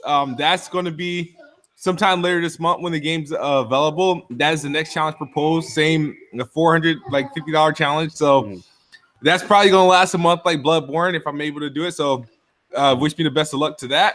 Planet Xbox will return this week. We got a new member. Who do you remember? You don't want to debut it right now. I don't want to debut. I would love to debut it, but trying to finalize the deal. Yeah, still talking. So the paperwork is wet. Okay. Yeah, but here's the thing. Now, what about the existing characters? Who remains? Everybody remains. I mean, obviously, we unfortunately, we lost Frog some months back. Right. But it's still, the best spot, Attic, Grinds My Gears, Meds, Mercury 5. Okay. I was like, and the next person that's coming, I will give you a hint. He is from a popular podcast. So I don't know if you guys watch in the Xbox section. So that's all I got to really say about that. Man, you're killing me. So I got to tune in with. Wait, tell me the time. I got to Wednesdays, 8:30 p.m. Eastern, or Black people time, 8:47 p.m. Eastern. I'm going to tune in. Yo, shout out to Planet Xbox. I'm glad y'all didn't cut none of my people. You know what I'm saying? I got my man Meds is still in there. Merc is still in there. You know what I'm saying? And Grind My Gears, right? They still in there? Yep, still there. Tell Attic he's on probation after nuking ILP. He cannot come back. They be a new guest without him. Anyway, that's what we got. Lord King out here upsetting Attic. And now what happened is I hit him on the neck with Stormbreaker, and he looked at me and said he should have aimed for the head. No! Oh my god! This will be an infamous episode. Make no mistake. Yeah, it is. It ain't no recovering from this, bro. There ain't no recovering from that. I don't care what you say. A lot of times it's gonna look like, you know what? It just fits. Every time, and you don't notice, every time the roasting gets worse, he just like, boop. He has a history. This time he just destroyed the whole joint. It was like, take it down. Listen, if you guys don't bring Master Chief back, the podcast over. The whole podcast in the bushes. All right, check this out. We got Combat Talk with the King coming up. Remember, I'm only going to give you the stuff that I watch. I'm hella selfish with that. That's my joint. So I'm going to give you the real on that, fights that you want to look at, fights that you want to see. I'm not a gossip column, so I don't really care if Floyd Mayweather is wearing Gucci or not. I don't really care. Yeah, that's not my thing. I'm not a gossip column. King of the Statues, though, that's every Wednesday. Every Wednesday it'll be dropped out. New ones at 9 o'clock in the morning. That beat. Fire. What you get there though, you're gonna get like 2 of them. So like if you watch one and you just want to see the unboxing and just listen to the beat while you clean in the house and you're just checking it out, like you don't want to listen to me talk, I don't care. You don't want to see my face, I don't care. I got something for you right there. You can watch that part without me. But if you want to hear something about it, I'm not gonna go into the history of Batman. I'm not doing that. I'm telling you what I got the statue for, why I like it, and why it's there. All right. So we got something that's gonna, I swear, what's gonna come up next is going to appeal to that child in each and every one of us. Okay. It's gonna make you say, man, this dude really got this. And you're gonna say that he really got this in his house. I hate him. They all envious, man. We all envious KOS, man. The collections is coming. So that new one that's debuting coming up, we got a week away from that one. How far? Wednesday. Oh, Wednesday. What's the plug, baby? What's the plug? Oh, Wednesday at 7 a.m. You can make sure that you go to LordsGaming.net so you can definitely check that out there. And then also go on Twitter. You can check it out on the Instagram. You can check it out on the Facebook. I put it everywhere, but you're not gonna get the full thing unless you go to that YouTube channel. Yes, please. All right. I'm giving you snippets on Twitter. I'm giving you snippets on Facebook. I'm giving you snippets on Instagram just to wet your palate. and then you're gonna jump in and get the real on the YouTube. So it's all there. Yes, sir. That's what's up. KOS coming, man. Killing it with that. Love what you're doing, man. Yeah, thanks for everyone for sticking around. Wow, like so many people came back. That's what's up, man. Thanks everybody's doing. Again, salute to the Four Guys with Quarters podcast, man. Huge fan. I'm so glad we're able to do this joint little venture. You know what I'm saying? And I love these guys. I always want to promote the positive guys. I'm gonna take Inferno out there. I'm trying to snatch Inferno. I'm out here actually poaching on air. I'm gonna take him out to eat. You ain't gonna get that macaroni that's in Clowns, assassins, protect your mans. Protect your mans. No macaroni. I'm gonna get that premium steak. That's the joint. I got Yo, watch out for him, because remember we're gonna be in Boston. The Lords will be at PAX East, so we're gonna get a chance to hang out with Inferno and his hood. Absolutely, man. Absolutely. Hey, if King wants to snatch Inferno, do some things or whatever, as long as an envelope's coming my way. No, the envelope we're gonna give you as attic. No, so we're gonna switch it out. We're gonna let's do a trade. You see the ESPN sports joint going on. We'll announce it with the sticker banner. New Lord. And y'all can have the guy that nukes podcasts. No, shout out to Attic, man. That's my brother, man. Shout out to him. Absolutely hilarious today. This is a classic episode. But yeah, man, please support these brothers and make sure, man, you guys are there. What's that time, Inferno? When was it? Thursdays or Wednesdays? Thursday, 5:30 p.m. 5:30 p.m. They're going to be episode 200.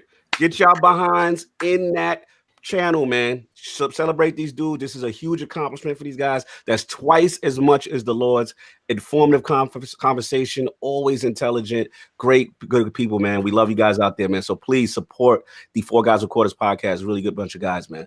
But yeah, that's what I got, man. Subscribe, like, all that good stuff with us. You already know Spotify, iTunes, SoundCloud, Kaibatsu. Have that up in the description. Again, shout out to my brother Kaibatsu on that. That's going to be going up. And make sure everybody knows the lordsofgaming.net. It's up there. All your latest gaming news, opinion pieces, game walkthroughs. You know what I'm saying? Shout out to Dizzy in the chat. Very strong launch week. Very proud. We got some hot up and coming scribes, man. Shout out to really put a piece. Yo, shout out to Fonzarelli. Shout out to Mods Gaming, Irrelevant Native, Gondor's Condor, Frost, Zero. Biggie Jerseys out here killing it with these articles, man. We got some more surprises coming soon. Please check that out. What's up? Cognito, before you go, sir. Yes, sir. I found the headquarters to Saber Interactive. Oh, me and you are about 20 minutes away from them. Yeah. Saber, they adjourn. Yeah. Yeah, we got to do that. They're about to put out World War Z. We got to do that, brother. We got to do that. And hopefully, kid, we can get you in Beantown too. The PAX rematch. I'm working on it. It's tough this year. Up the night before. You know how he do. Yeah, he gonna show up the night of. Yo, you got any space in there? Listen, you know the ILP Castle travels. We travel heavy. So again, if you need space, if it's a last minute thing, let us know, man. We got you. You could do the Psycho joint. Alive again. You got the good luck with the Lord. You beat these challenges in the building, bro. So I got you for the Saber. Let's talk after the show on that. Definitely. Yeah, man. And again, I want to shout out a couple more shout outs, then we get out of here. I want to shout out the stream team, man. They're really killing it. Some great ILP first looks. Addicts has a tremendous one up there with Earthling. Shout out to Snaldo. L Boogie was in the chat. Old school style. MJ the Boss, and of course Lord Delapo, the potentially perfect one himself. MJ, we're gonna start training, getting you up. I'm getting you ready. We're gonna do our Rocky music. We're getting ready for Assassin. We're gonna do the Four Guys Quarters versus IOP Young Gunners. Be easy on them, Assassin. Be easy. Don't make it. Assassin, take his head off.